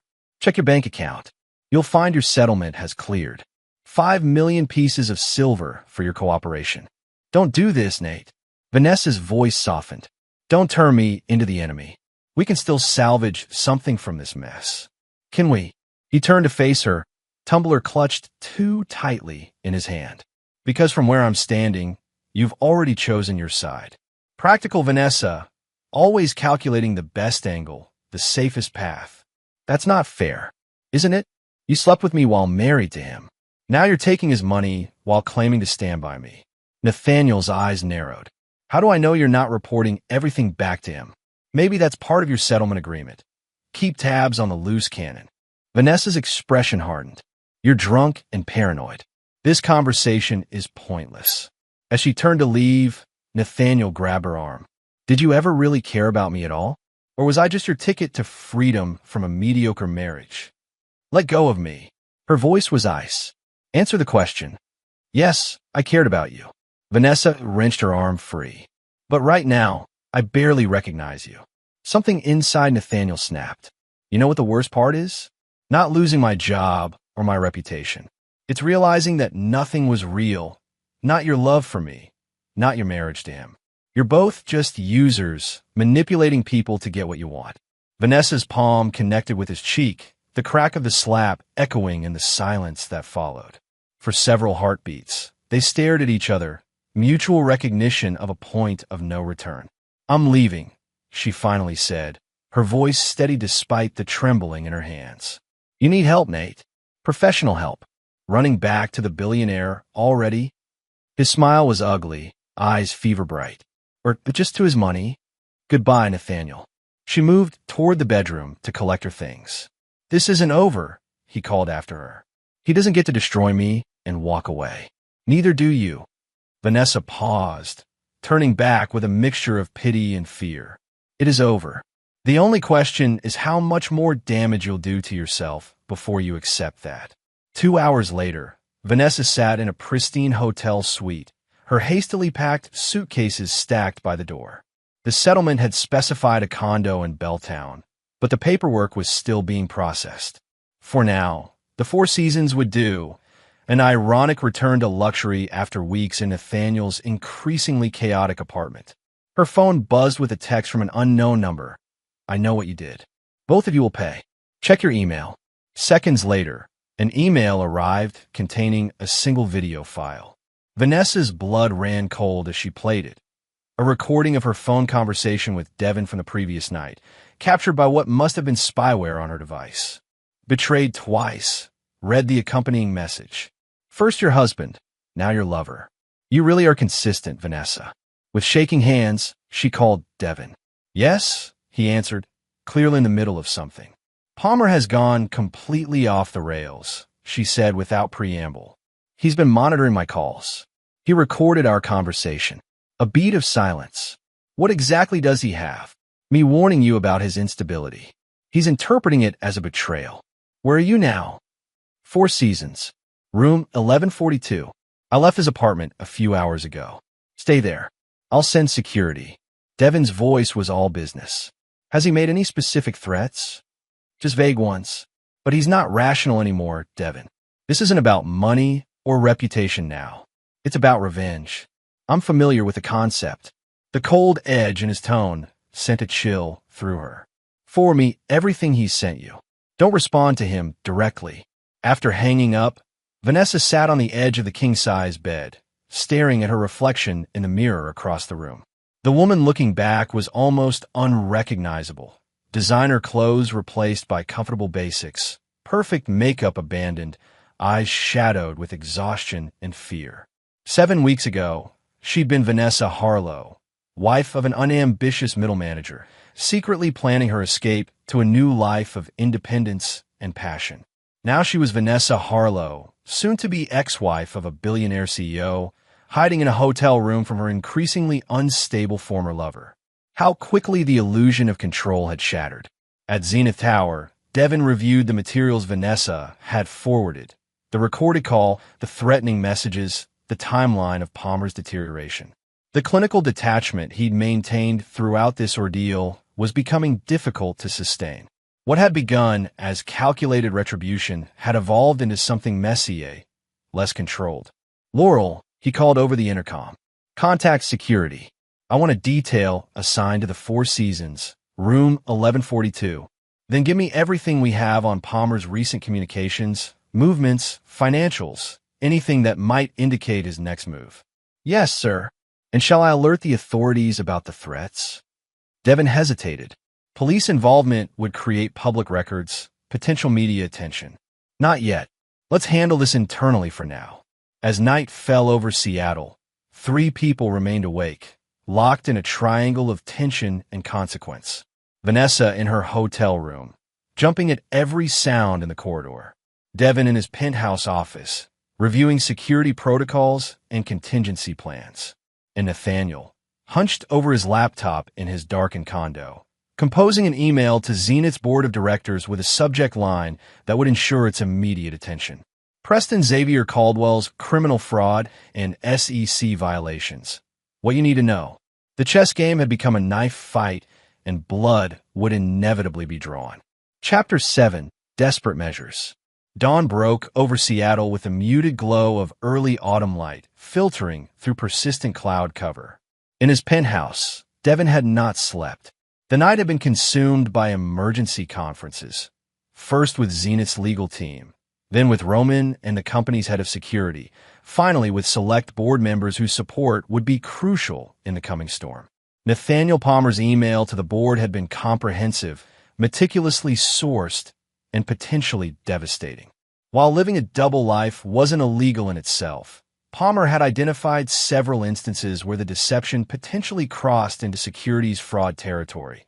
Board meetings where critical information might have been withheld, SEC filings with arguably misleading leadership structures, shareholder communications that obscured the true nature of the company's management. The email hadn't just gone to the board. Carbon copied were 3 financial journalists, known for aggressive corporate accountability reporting, 2 SEC officials, and Zenith's 5 largest institutional investors. "How bad is it?" Devin asked Roman, who sat across from him reviewing the preliminary legal analysis. "Bad enough," Roman replied, removing his glasses to rub the bridge of his nose. "Nothing definitively criminal, but enough regulatory gray areas to trigger investigations. The appearance of impropriety can be as damaging as actual wrongdoing in the capital markets." "And Palmer? Do we know where he is?" Laurel, who had been coordinating the security team's efforts, shook her head. "He left his condo at 3:17 a.m. carrying a small suitcase. Hasn't returned. His phone is either off or the battery has been removed." "And Vanessa?" "Still at the Four Seasons under security surveillance. No contact from Palmer." Devin moved to the window, watching the city come alive beneath him. The carefully constructed duality of his life, the separation between Devin Harlow and Preston Caldwell, had been his protection for years. Now, it was unraveling with astonishing speed, threatening not just his privacy, but everything he'd built. "We need to get ahead of this," he decided, turning back to face his crisis team. "Roman, prepare a comprehensive disclosure statement acknowledging my dual identity, but contextualizing it as a privacy measure, not a deceptive practice. Laurel, schedule an emergency board meeting for noon. Full attendance, in person, no exceptions." "And Palmer?" Roman asked. "Find him," Devin's voice hardened. "Whatever resources it takes." He's transitioned from a nuisance to an active threat. As his team dispersed to execute their assignments, Devin's phone buzzed with a text from Vanessa. "We need to talk." Not over the phone. He considered ignoring it, focusing on the business crisis rather than the personal one. But something, intuition perhaps, or the remnants of 7 years of connection, made him respond. "Zenith Tower. Private entrance. 1 hour." When Vanessa arrived, she appeared startlingly different from the polished, confident woman who had occupied the same space weeks earlier. Dark circles shadowed her eyes. Her hair was pulled back in a simple ponytail, and her designer clothing had been replaced by jeans and a sweater. "Thank you for seeing me," she said, following him into his private office. "I assume this is about Palmer's email." Devin remained standing, maintaining physical and emotional distance. "You've seen it then?" Vanessa nodded. "He sent me a copy at 4 a.m. with a message. The first volley has been fired. Do you know where he is?" "No. He's not answering calls or texts." She placed her phone on his desk. "But he's still monitoring my devices somehow. That's why I needed to meet in person." Devin studied her, assessing the risk of trusting anything she said. "What exactly do you want, Vanessa?" "To help." She met his gaze steadily. "Nathaniel is dangerously unbalanced right now. This vendetta against you, against us, has consumed him. I might be able to reach him, talk him down." "Why would you want to?" "Because this has gone far enough." Vanessa's voice cracked slightly. "Lives are being destroyed. Careers ruined. For what? Pride? Revenge. You seemed comfortable enough with revenge when you were planning to expose my identity to the media," Devin reminded her coldly. "That was before I understood the full scope of the damage." She took a deep breath. "Look, I know you have no reason to trust me. I betrayed our marriage. I conspired against you. But I'm trying to do the right thing now." Before Devin could respond, Laurel entered with tablet in hand. "Sir, we've located Palmer. He checked into the Olympic Hotel under an alias an hour ago. Security has visual confirmation." "Thank you." Devin turned back to Vanessa. "It seems we found your former partner."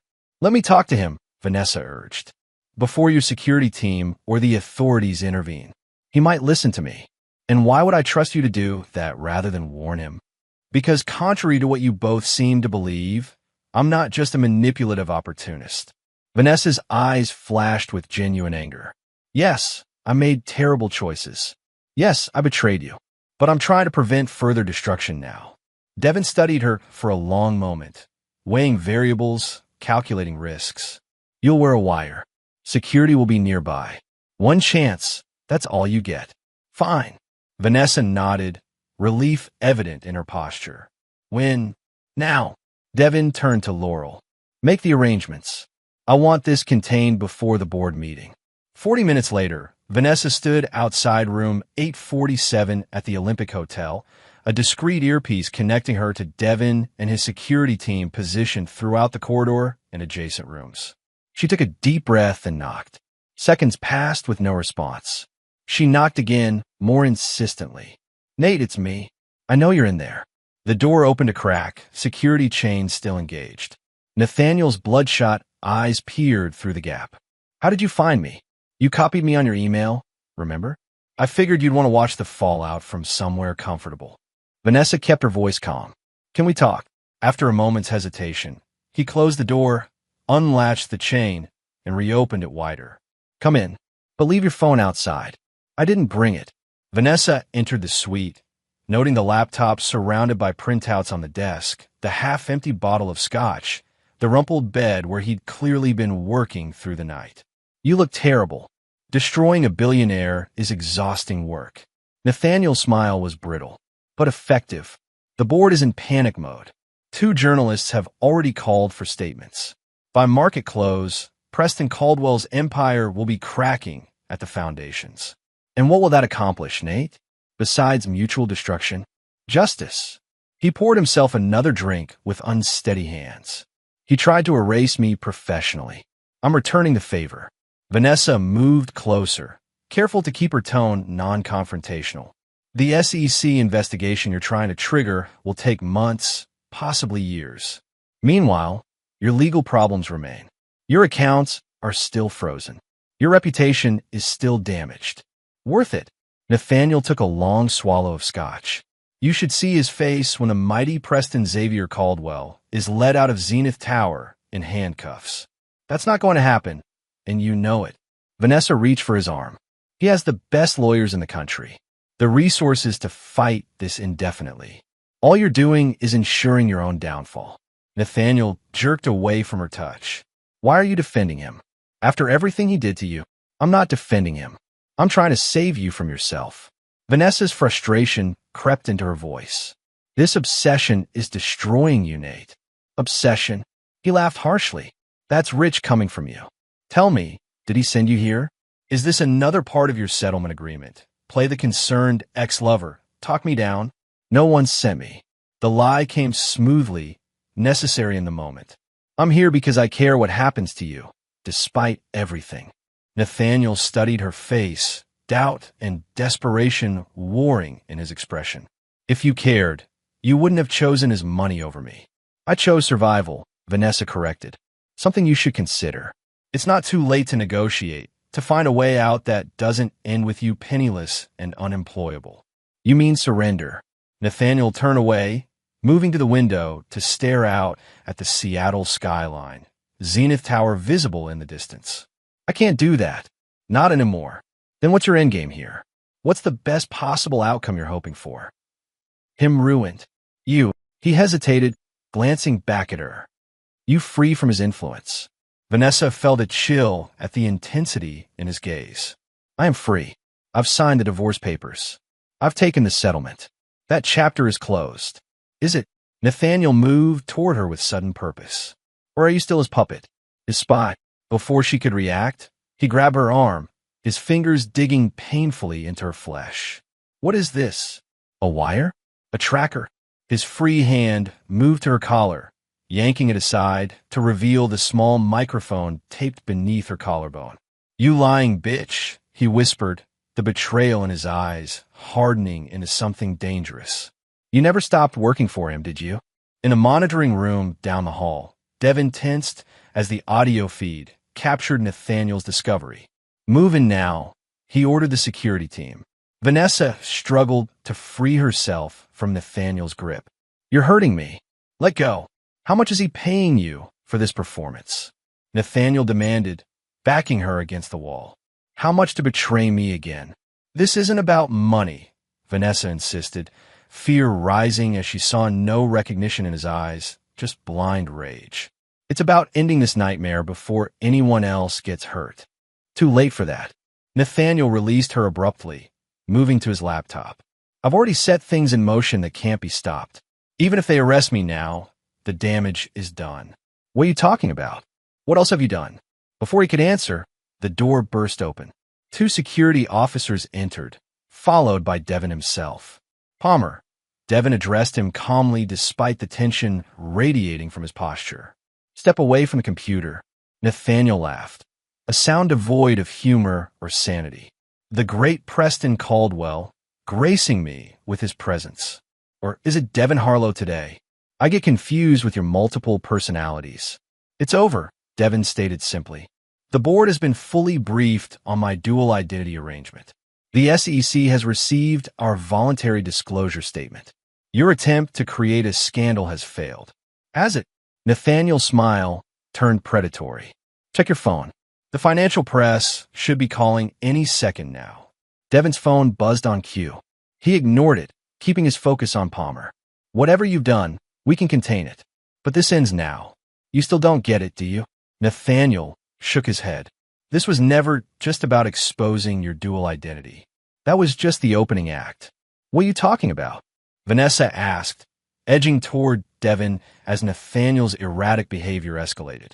3 hours ago, I sent documentation to the FBI's Financial Crimes Division alleging that Preston Xavier Caldwell, the real Preston Xavier Caldwell, died 12 years ago, and that our friend here has been impersonating him ever since to maintain control of his assets. The absurdity of the claim momentarily stunned both Devin and Vanessa. "That's completely fabricated," Devin finally responded, his voice leveled despite the outlandish accusation. "Preston Caldwell isn't dead because I am Preston Caldwell." "Prove it," Nathaniel challenged. "Prove you're not just a clever imposter who saw an opportunity when the reclusive billionaire died.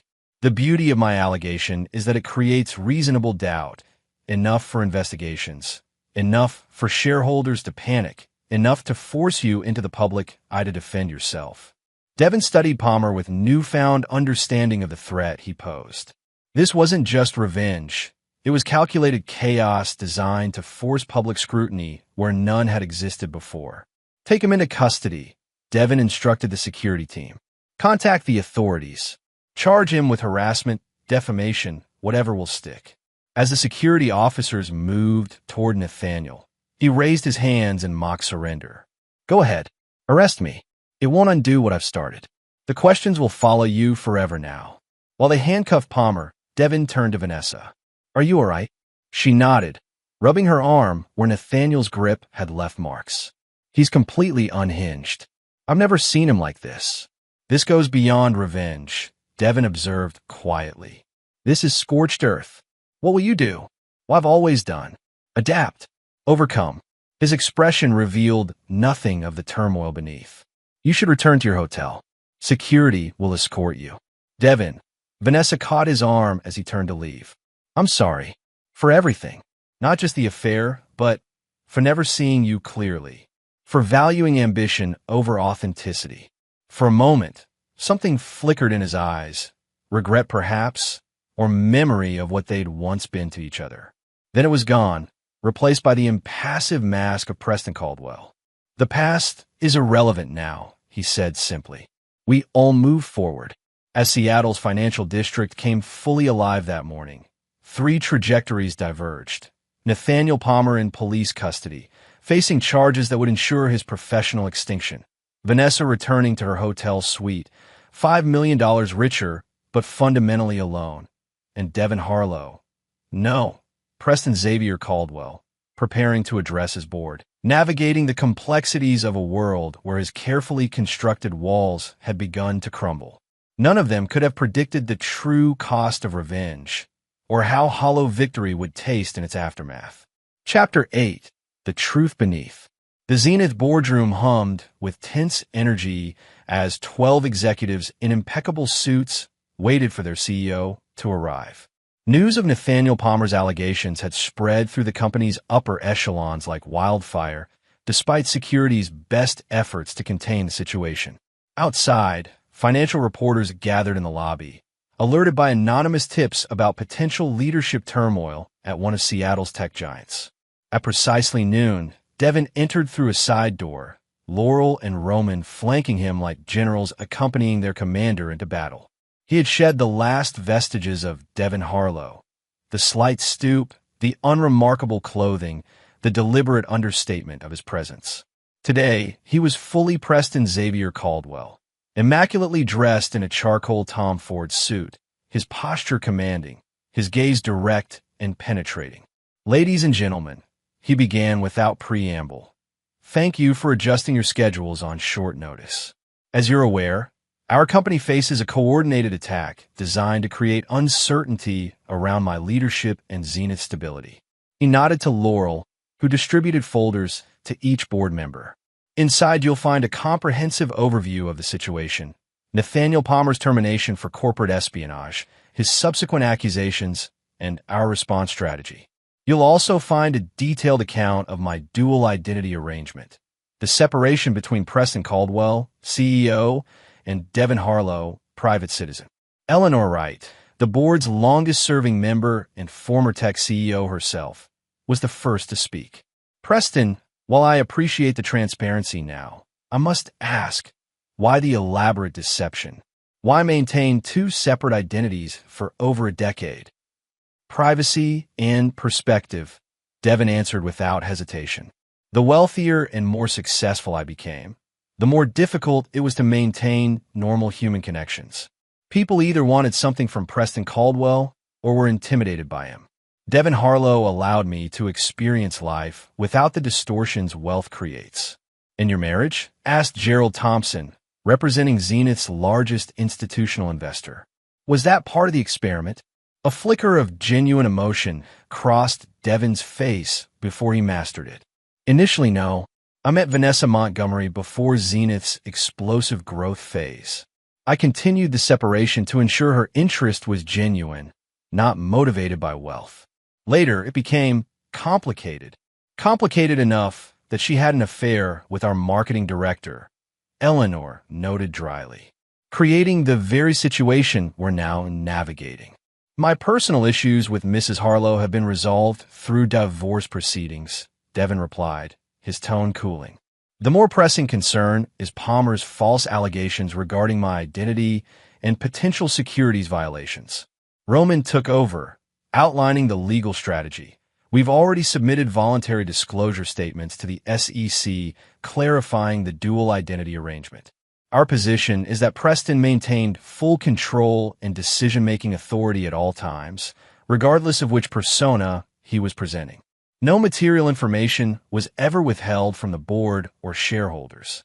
For the next 2 hours, the board meeting continued, addressing concerns, formulating responses, and ultimately reaffirming their support for Devin's leadership, albeit with new conditions regarding transparency and public appearances. "The board's priority is stability," Eleanor summarized as the meeting concluded. "We'll stand behind you publicly, Preston, but we need you to be more visible going forward. No more reclusive CEO operating through proxies. Zenith needs a face, especially now." Devin nodded his acceptance, though inwardly he mourned the loss of the privacy he'd guarded so carefully. "Thank you for your confidence. I won't let Zenith suffer for my personal choices." As the board members filed out, Devin remained seated, reviewing notes from the crisis management team. Zenith stock had dropped 7% in morning trading as rumors swirled. Not catastrophic, but concerning enough to require immediate action. "You handled that well," Roman commented after the room had emptied. "They could have been much harder on you, given the circumstances." "They're pragmatists," Devin replied. "No one benefits from a protracted leadership crisis, least of all shareholders. Still, changes are coming. The Preston Caldwell mystique is over. You'll need to become the public face of Zenith. A necessary evolution." Devin closed his folder with finality. What's the status on Palmer? Released on bail 2 hours ago, Laurel reported, checking her tablet. His attorney is already positioning this as whistleblower retaliation. And the FBI inquiry into Palmer's allegations about my identity? Preliminary only. They're obligated to investigate given the specific nature of the accusations, but without corroborating evidence, it won't progress far. Devin nodded, processing the information with practiced detachment. And Vanessa? Checked out of the Four Seasons at 10:15 a.m. According to our surveillance, she's viewing properties in Belltown, presumably using her settlement to secure new accommodations. The mention of the settlement provoked an unexpected twinge of emotion that Devin quickly suppressed. Discontinue the surveillance. She's no longer relevant to our security concerns. Are you sure that's wise? Roman questioned, given her connection to Palmer. Their relationship appears to be over. Devin cut him off. And we're not in the business of monitoring private citizens without cause. After Laurel departed, Roman remained, studying his protege with the insight of decades of friendship. You realize, of course, that ending surveillance doesn't erase her from your thoughts. Devin's expression closed like a vault. This isn't the time for amateur psychology, Roman. On the contrary, this is precisely the time. Roman leaned forward. You've won, Devin. Palmer is neutralized. Blueprint is absorbed. Vanessa is out of your life with a settlement generous enough to keep her from ever contesting it. The board is behind you. And yet, you look like a man who's lost everything. I've lost my privacy, Devin countered. Something I valued above most things. Is that all you've lost? The question hung between them, weighted with implications Devin refused to acknowledge. I have a press conference to prepare for, he said instead, effectively ending the conversation. Across town, Vanessa stood in an empty penthouse apartment, floor-to-ceiling windows offering a panoramic view of Elliott Bay. The real estate agent hovered nearby, describing premium finishes and building amenities with practiced enthusiasm. And the rooftop garden has stunning sunset views. The HOA fees cover all amenities, concierge service, and security. At $3.2 million, it's actually below market for this level of luxury in Belltown. Vanessa nodded, only half listening as she wandered through the space. 3 weeks ago, this purchase would have represented everything she'd wanted. Independence, status, the tangible rewards of ambition fulfilled. Now it felt hollow, a consolation prize in a game where everyone had lost. I'll take it, she decided abruptly. All cash offer. How quickly can we close? The agent's eyes widened slightly at the prospect of commission without financing contingencies. With an all-cash offer, we could expedite to within a week. Perfect. Have the paperwork sent to my attorney. Vanessa handed over a business card, eager to escape the agent's transparent excitement over the easy sale.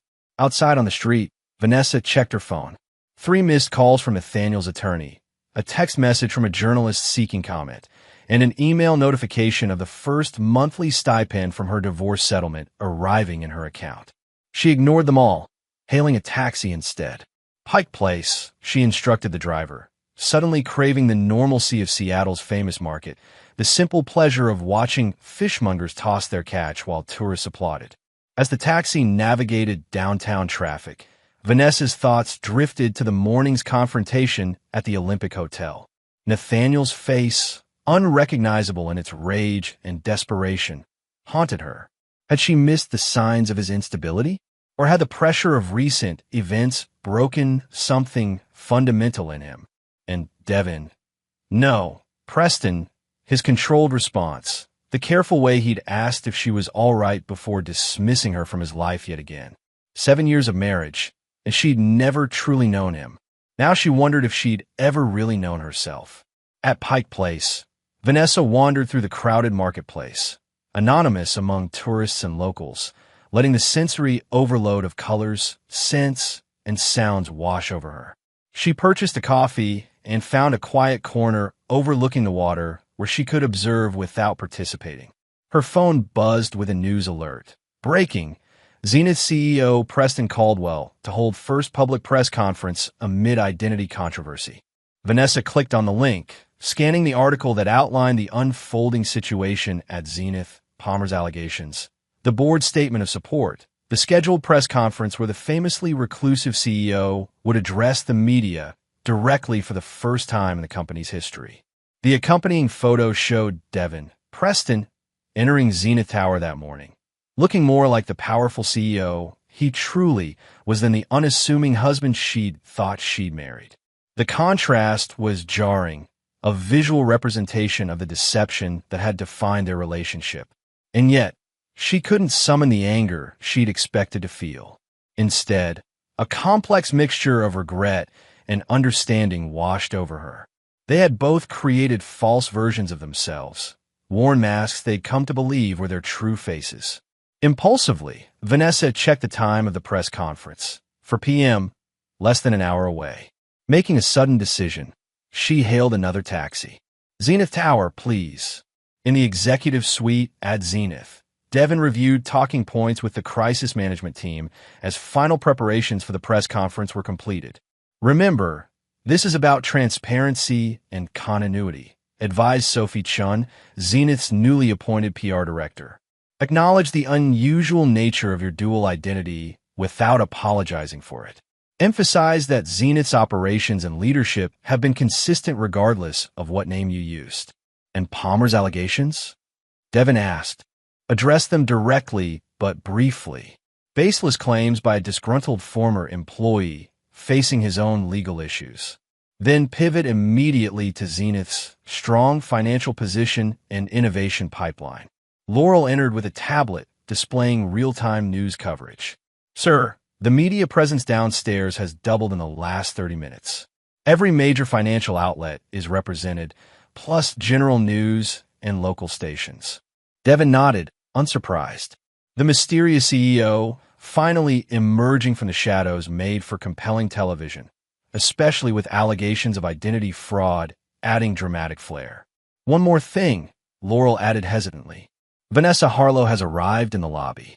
She's requesting to see you before the press conference. The room fell silent, all eyes turning to Devin. His expression revealed nothing of the conflicting emotions her name evoked. Security concerns? He asked after a deliberate pause. None that we can identify, Laurel replied. She came alone, submitted to standard security screening. She's waiting in the visitor lounge. We're on a tight schedule, Sophie reminded him. The press conference can wait 5 minutes. Devin stood, straightening his tie. I'll speak with her briefly. Continue preparations. In the elegantly appointed visitor lounge on the ground floor, Vanessa stood as Devin entered, struck again by how different he appeared in his true element. Confident, commanding, every inch the so rather than the passive husband she'd known. This is unexpected, he said, maintaining a professional distance. I saw the news about your press conference. Vanessa gestured toward the lobby where journalists were gathering. Your coming out party, so to speak. Necessity rather than choice. His tone remained neutral. What do you want, Vanessa? I have preparations to complete. I want to help. The word surprised them both. Palmer's allegations are about me as much as you. Our marriage, whether it was real or a sham, is central to his claims. Devin's eyes narrowed slightly. And how exactly do you propose to help? Let me stand with you at the press conference. Vanessa held his gaze steadily. Your estranged wife, confirming your identity, countering Palmer's narrative with first-hand knowledge. Why would you do that? Our divorce is nearly finalized. You have your settlement. Because despite everything, 7 years together meant something. Vanessa took a step closer. And because I'm partly responsible for this situation. My affair with Nathaniel set all this in motion. Devin studied her, searching for hidden motives, ulterior agendas. The optics would be complicated. We're in the middle of divorce proceedings, which makes my support more credible, not less. Vanessa's voice softened. I have no reason to help you unless I'm telling the truth. For a long moment, Devin was silent, weighing variables, calculating risks and rewards as he'd done throughout his career. Then, almost imperceptibly, something shifted in his expression, a decision made not through cold analysis, but something more fundamental. Very well, he said finally. But we keep it simple. You confirm my identity, refute Palmer's allegations, nothing more. Agreed. Vanessa nodded, relief evident in her posture. Thank you for trusting me with this. Trust is earned, Devin replied, though without the coldness that had characterized their recent interactions. This is an opportunity to begin that process. As they moved toward the conference room, walking side by side, but carefully not touching, both were acutely aware of the eyes following them. Security personnel, Zenith employees, waiting journalists catching their first glimpse of the mysterious CEO and his estranged wife. Ready? Devin asked as they paused outside the door. Vanessa took a deep breath. As I'll ever be. They entered together, facing a wall of cameras, microphones, and scrutiny. United for the first time in their shared truth rather than connected by mutual deception. The press conference would become legendary in Seattle business circles. The reclusive billionaire finally revealing himself, accompanied by his soon-to-be ex-wife, who calmly dismantled the narrative Palmer had tried to construct. Financial analysts would later cite it as a masterclass in crisis management, the moment when disaster transformed into opportunity. For Devin and Vanessa, however, it represented something more personal, a rare moment of authenticity after years of facades, a glimpse of what might have been possible had they met each other as their true selves from the beginning. And somewhere across town, watching the live stream from a dingy motel room, Nathaniel Palmer drained another glass of scotch, seeing his carefully constructed revenge crumble as his former lover stood beside his enemy, their united front more powerful than any allegation he could manufacture. The chess game was over. Checkmate had been called. All that remained was the aftermath, the picking up of pieces, the accounting of losses, the slow process of rebuilding what had been broken. Chapter 9. Ashes and Embers. 3 months after the press conference that had stabilized Zenith Enterprises and neutralized Nathaniel Palmer's allegations, Seattle settled into the gray stillness of winter. Rain tapped against the windows of Devin's penthouse office as he reviewed quarterly projections with Laurel, the rhythm of business having returned to normal despite the seismic shifts in his personal life. The digital division has exceeded expectations, Laurel noted, highlighting figures on her tablet. The Blueprint acquisition is proving more valuable than initially projected. Devin nodded, allowing himself a moment of professional satisfaction. Client retention? 92%, well above industry standard for acquisitions. The transition team deserves credit. A notification appeared on Devin's screen, an update from the legal department. Palmer's lawsuit was dismissed, he observed, scanning the document. Lack of evidence, as expected. That should be the last of it, Laurel confirmed. His resources are depleted, his reputation beyond salvaging. The restraining orders against contacting you or Mrs. Harlow remain in effect. Devin closed the file, a complex mixture of emotions settling beneath his composed exterior. The victory over Palmer had been complete, but had come at considerable cost, not financial but personal. The private life he'd cultivated as Devin Harlow was gone forever. Preston Xavier Caldwell was now a public figure, his face recognized throughout Seattle's business community, his mystique replaced by media profiles and business magazine covers. The board meeting tomorrow, he transitioned. Have the restructuring proposals been distributed? This morning. Initial feedback is positive, especially regarding the expansion into artificial intelligence applications. Their review continued for another hour, the practiced efficiency of years of collaboration carrying them through complex business matters. Only after Laurel departed did Devin allow himself a moment of reflection, swiveling his chair to face the rain-blurred city beyond his windows. On his desk sat the morning Seattle Business Journal, his own face looking back from the cover under the headline, Zenith's Renaissance. How Preston Caldwell transformed crisis into opportunity.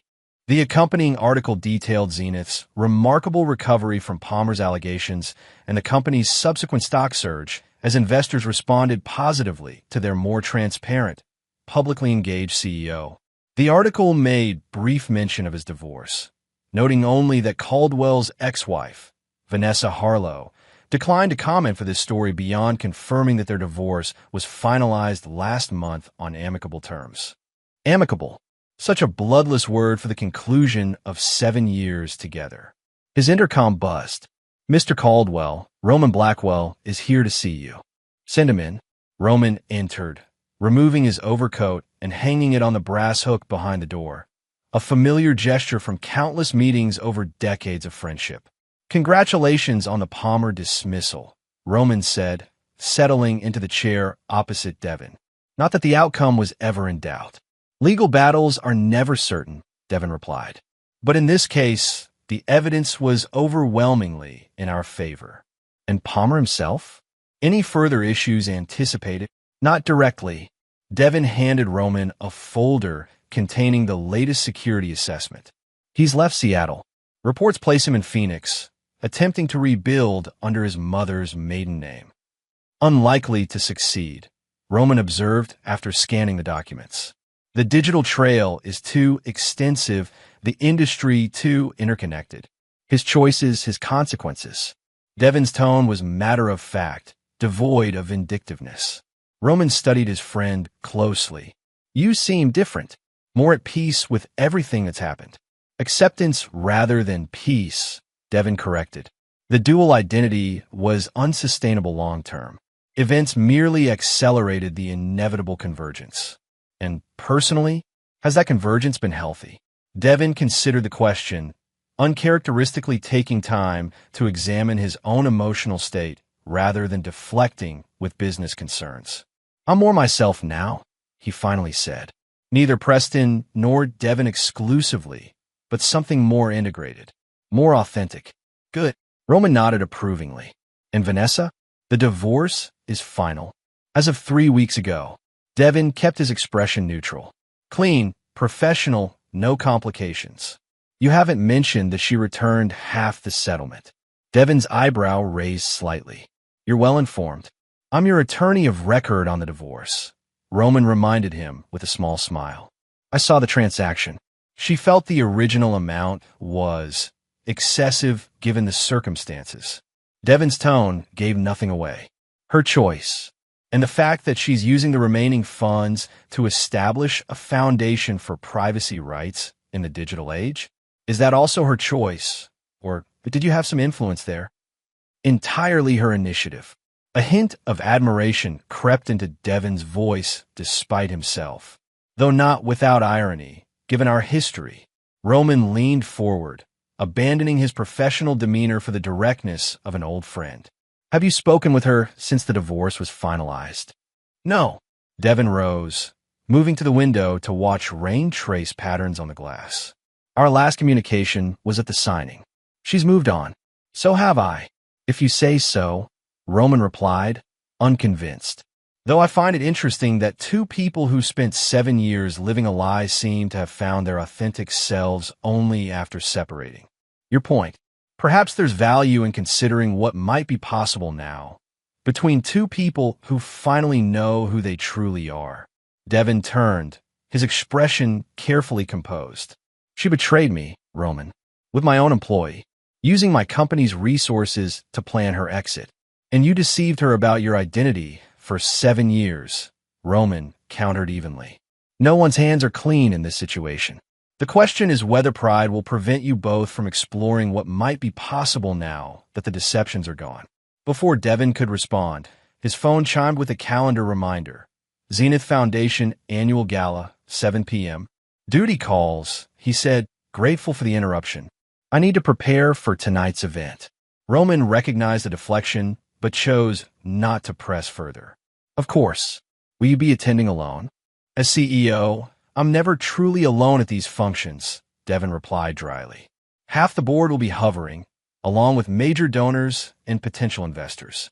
"Not quite what I meant," Roman said, rising to retrieve his coat. "But message received. Good luck tonight." After Roman departed, Devin remained at the window, the conversation lingering in his thoughts. Pride had always been both his strength and his weakness, driving his success while simultaneously isolating him from genuine connection. His phone buzzed with a text from Laurel. Confirmed guest list for tonight's gala attached. Note addition, Vanessa Harlow, representing New Horizon Privacy Foundation. Devin stared at the message, an unexpected surge of emotion breaking through his carefully maintained composure. Whether coincidence or deliberate choice, Vanessa would be at the gala tonight, their first encounter since the divorce finalization. Across town, in her newly purchased Belltown penthouse, Vanessa stood before her closet, deliberating over her choice of attire for the evening. The Zenith Foundation Gala represented her first public appearance since the divorce and the launch of her foundation. The choice was symbolic: black Valentino for mourning what was lost, or deep blue Dior, suggesting new beginnings. Her phone rang. Meredith Spencer, former Zenith PR director and now strategic advisor to the Horizon Foundation. "Please tell me you haven't backed out," Meredith said without preamble. "I'm still going," Vanessa confirmed, selecting the Dior. "Though I'm questioning the wisdom." "It's strategic brilliance," Meredith insisted. "Your presence demonstrates confidence, social standing, and commitment to philanthropy despite personal challenges. Plus, the networking opportunities for Horizon are unparalleled. And the fact that Devin Preston will be there as host. A necessary complication," Meredith acknowledged, "but one that loses power the longer you avoid it. Better to establish the new normal now, on your terms, than let speculation fester." After hanging up, Vanessa sat at her vanity, studying her reflection as she applied her makeup. 3 months had changed her in subtle ways. A new confidence in her gaze, a stillness that hadn't been there before. The frantic ambition that had driven her for years had transformed into something more focused, more authentic. The Horizon Privacy Foundation had begun as a way to make amends, using half of her settlement to advocate for the very privacy rights she'd been willing to violate in her quest to escape her marriage. Over time, it had become something more, a genuine passion, a purpose beyond status or wealth accumulation.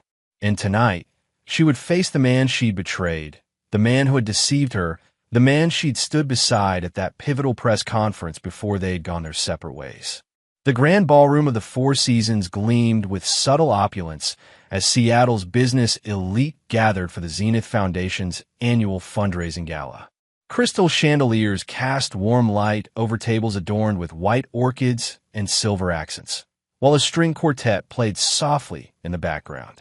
Devin moved through the crowd with practiced ease, the role of host fitting him as comfortably as his custom tuxedo.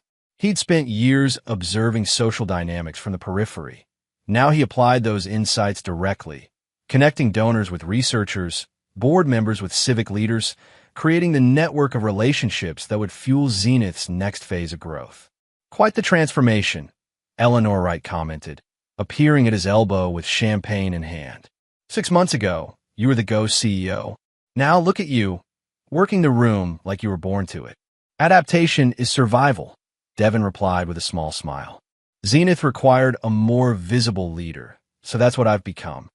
And personally, Eleanor's directness had always been her trademark. Has the convergence of your two identities been as seamless?" Before Devin could formulate a response, a subtle shift in the room's energy drew his attention to the entrance. Vanessa had arrived, striking in midnight blue that caught the light as she moved, her hair swept up to reveal the elegant line of her neck. "Ah," Eleanor noted, following his gaze. "Speaking of personal matters, I wasn't sure she'd actually come. The Horizon Foundation is a worthy addition to tonight's beneficiaries," Devin replied neutrally. "Her presence is appropriate." Eleanor's knowing smile suggested she saw more than Devin intended to reveal. "Well, I should mingle. Those research grants won't fund themselves." Left alone, Devin watched as Vanessa navigated the room, greeting acquaintances with composed grace. She showed no sign of discomfort, no hint that she was conscious of his gaze tracking her movements. Across the room, Vanessa felt Devin's attention like a physical touch even as she maintained conversations with potential donors. He looked exactly as she'd expected, commanding, impeccably dressed, completely in his element among the power brokers and influencers. What she hadn't expected was her own reaction, not the anger or resentment she prepared for, but something more complex, more unsettling. A recognition that the man watching her from across the ballroom was neither the passive husband she'd dismissed nor the vengeful CEO who dismantled her escape plan. He was something else entirely, someone she might never have truly known. Eventually, the inevitable moment arrived. As the crowd shifted between cocktails and the seated dinner, they found themselves in the same quiet corner near a wall of windows overlooking Elliott Bay. Vanessa. Devin's greeting was formal but not cold. Congratulations on the Horizon Foundation. An admirable initiative. Thank you. She met his gaze directly. And congratulations on Zenith's continued success. The market has responded well to your more public leadership style. Necessity drives adaptation. His eyes studied her face, noting subtle changes, a new confidence, a directness that hadn't been there during their marriage. How are you finding your new role as a privacy advocate? Ironic, given our history. A small smile softened her features. But meaningful. Technology has outpaced ethics in many areas. The foundation hopes to help restore balance. A moment of awkward silence stretched between them. 7 years of shared history and mutual deception hovering unspoken in the air. I should thank you, Devin finally said, surprising them both with his candor. Your support at the press conference was unexpected but crucial. It was the right thing to do, Vanessa replied simply. Palmer's allegations were false. Whatever issues existed between us, I couldn't let those lies stand unchallenged.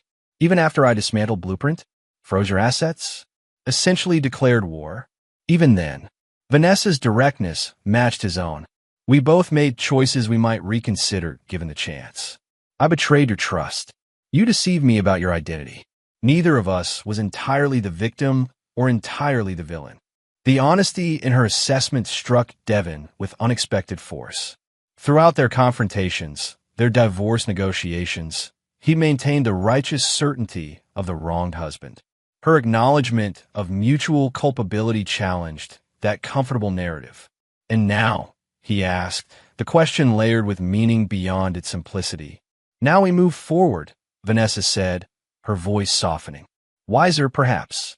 More authentic, hopefully. Separately, Devin clarified, though it wasn't quite a statement. Vanessa studied him, seeing beyond the CEO persona to the complexity beneath. The man who had created an elaborate double life, seeking genuine connection, who had responded to betrayal with calculated retribution, but who now stood before her with something like uncertainty in his eyes. For now, she answered carefully, though I've learned that certainty about the future is often an illusion. Before Devin could respond, Laurel appeared discreetly at his side. I'm sorry to interrupt, but you're needed for the welcome address, sir. Of course. Devin nodded, turning back to Vanessa. We should continue this conversation, perhaps in a less public setting. I'd like that. Her smile held no artifice, no calculation, simply honest acknowledgement of possibility.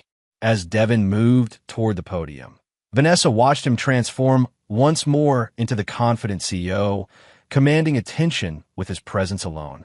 Yet something had shifted between them, a door left slightly ajar rather than firmly closed.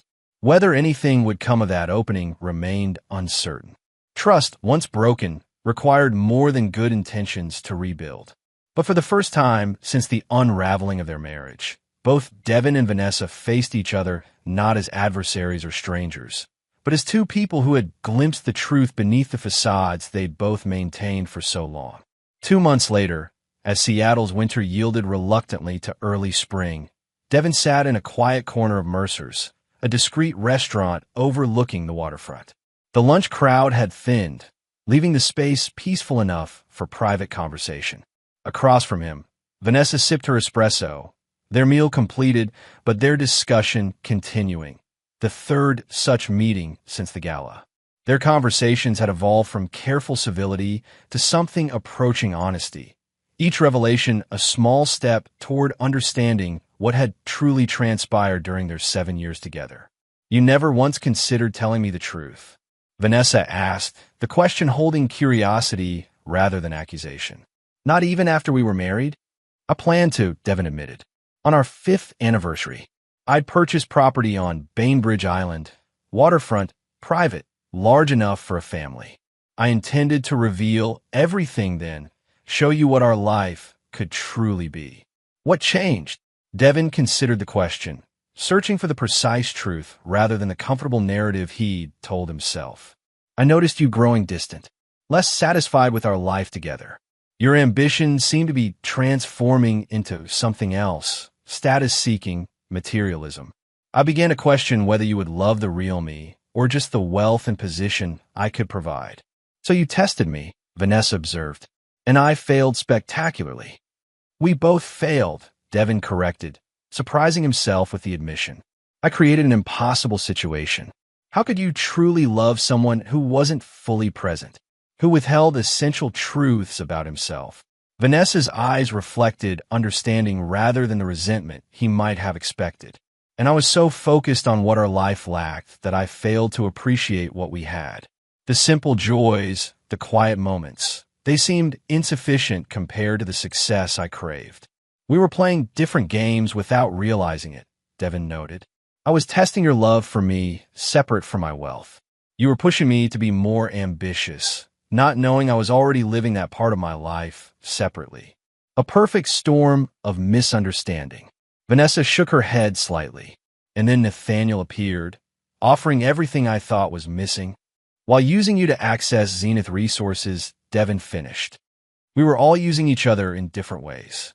A comfortable silence settled between them, not the tense quiet of adversaries, but the thoughtful pause of two people processing difficult truths together. "Have you heard anything about Palmer?" Vanessa finally asked. "He's struggled to rebuild," Devin answered truthfully. "The restraining orders expired last month, but there's been no contact. My sources say he's working for a small marketing firm in Tucson, far below his previous position. Do you still hate him?" The directness of the question gave Devin pause. "No," he realized with some surprise. "The anger has faded. He's simply irrelevant now." "And me?" Vanessa asked, her voice softening. "Am I irrelevant too?" Devin met her gaze, allowing himself a moment of complete honesty. "You have never been irrelevant, Vanessa. Not even when I wished you could be." Something shifted in her expression, vulnerability beneath the composed exterior she maintained. "Where does that leave us?" "I don't know," Devin admitted. "But I'd like to find out." "As who?" Vanessa challenged gently. "Preston Caldwell? Devin Harlow? Some combination of both." "Simply as myself," he replied. "No more divided identities. No more tests or games. Just truth." Vanessa considered his words, the weight of their shared history balanced against the possibility of something new, something authentic in a way their marriage had never been. "Truth," she repeated, as if testing the concept.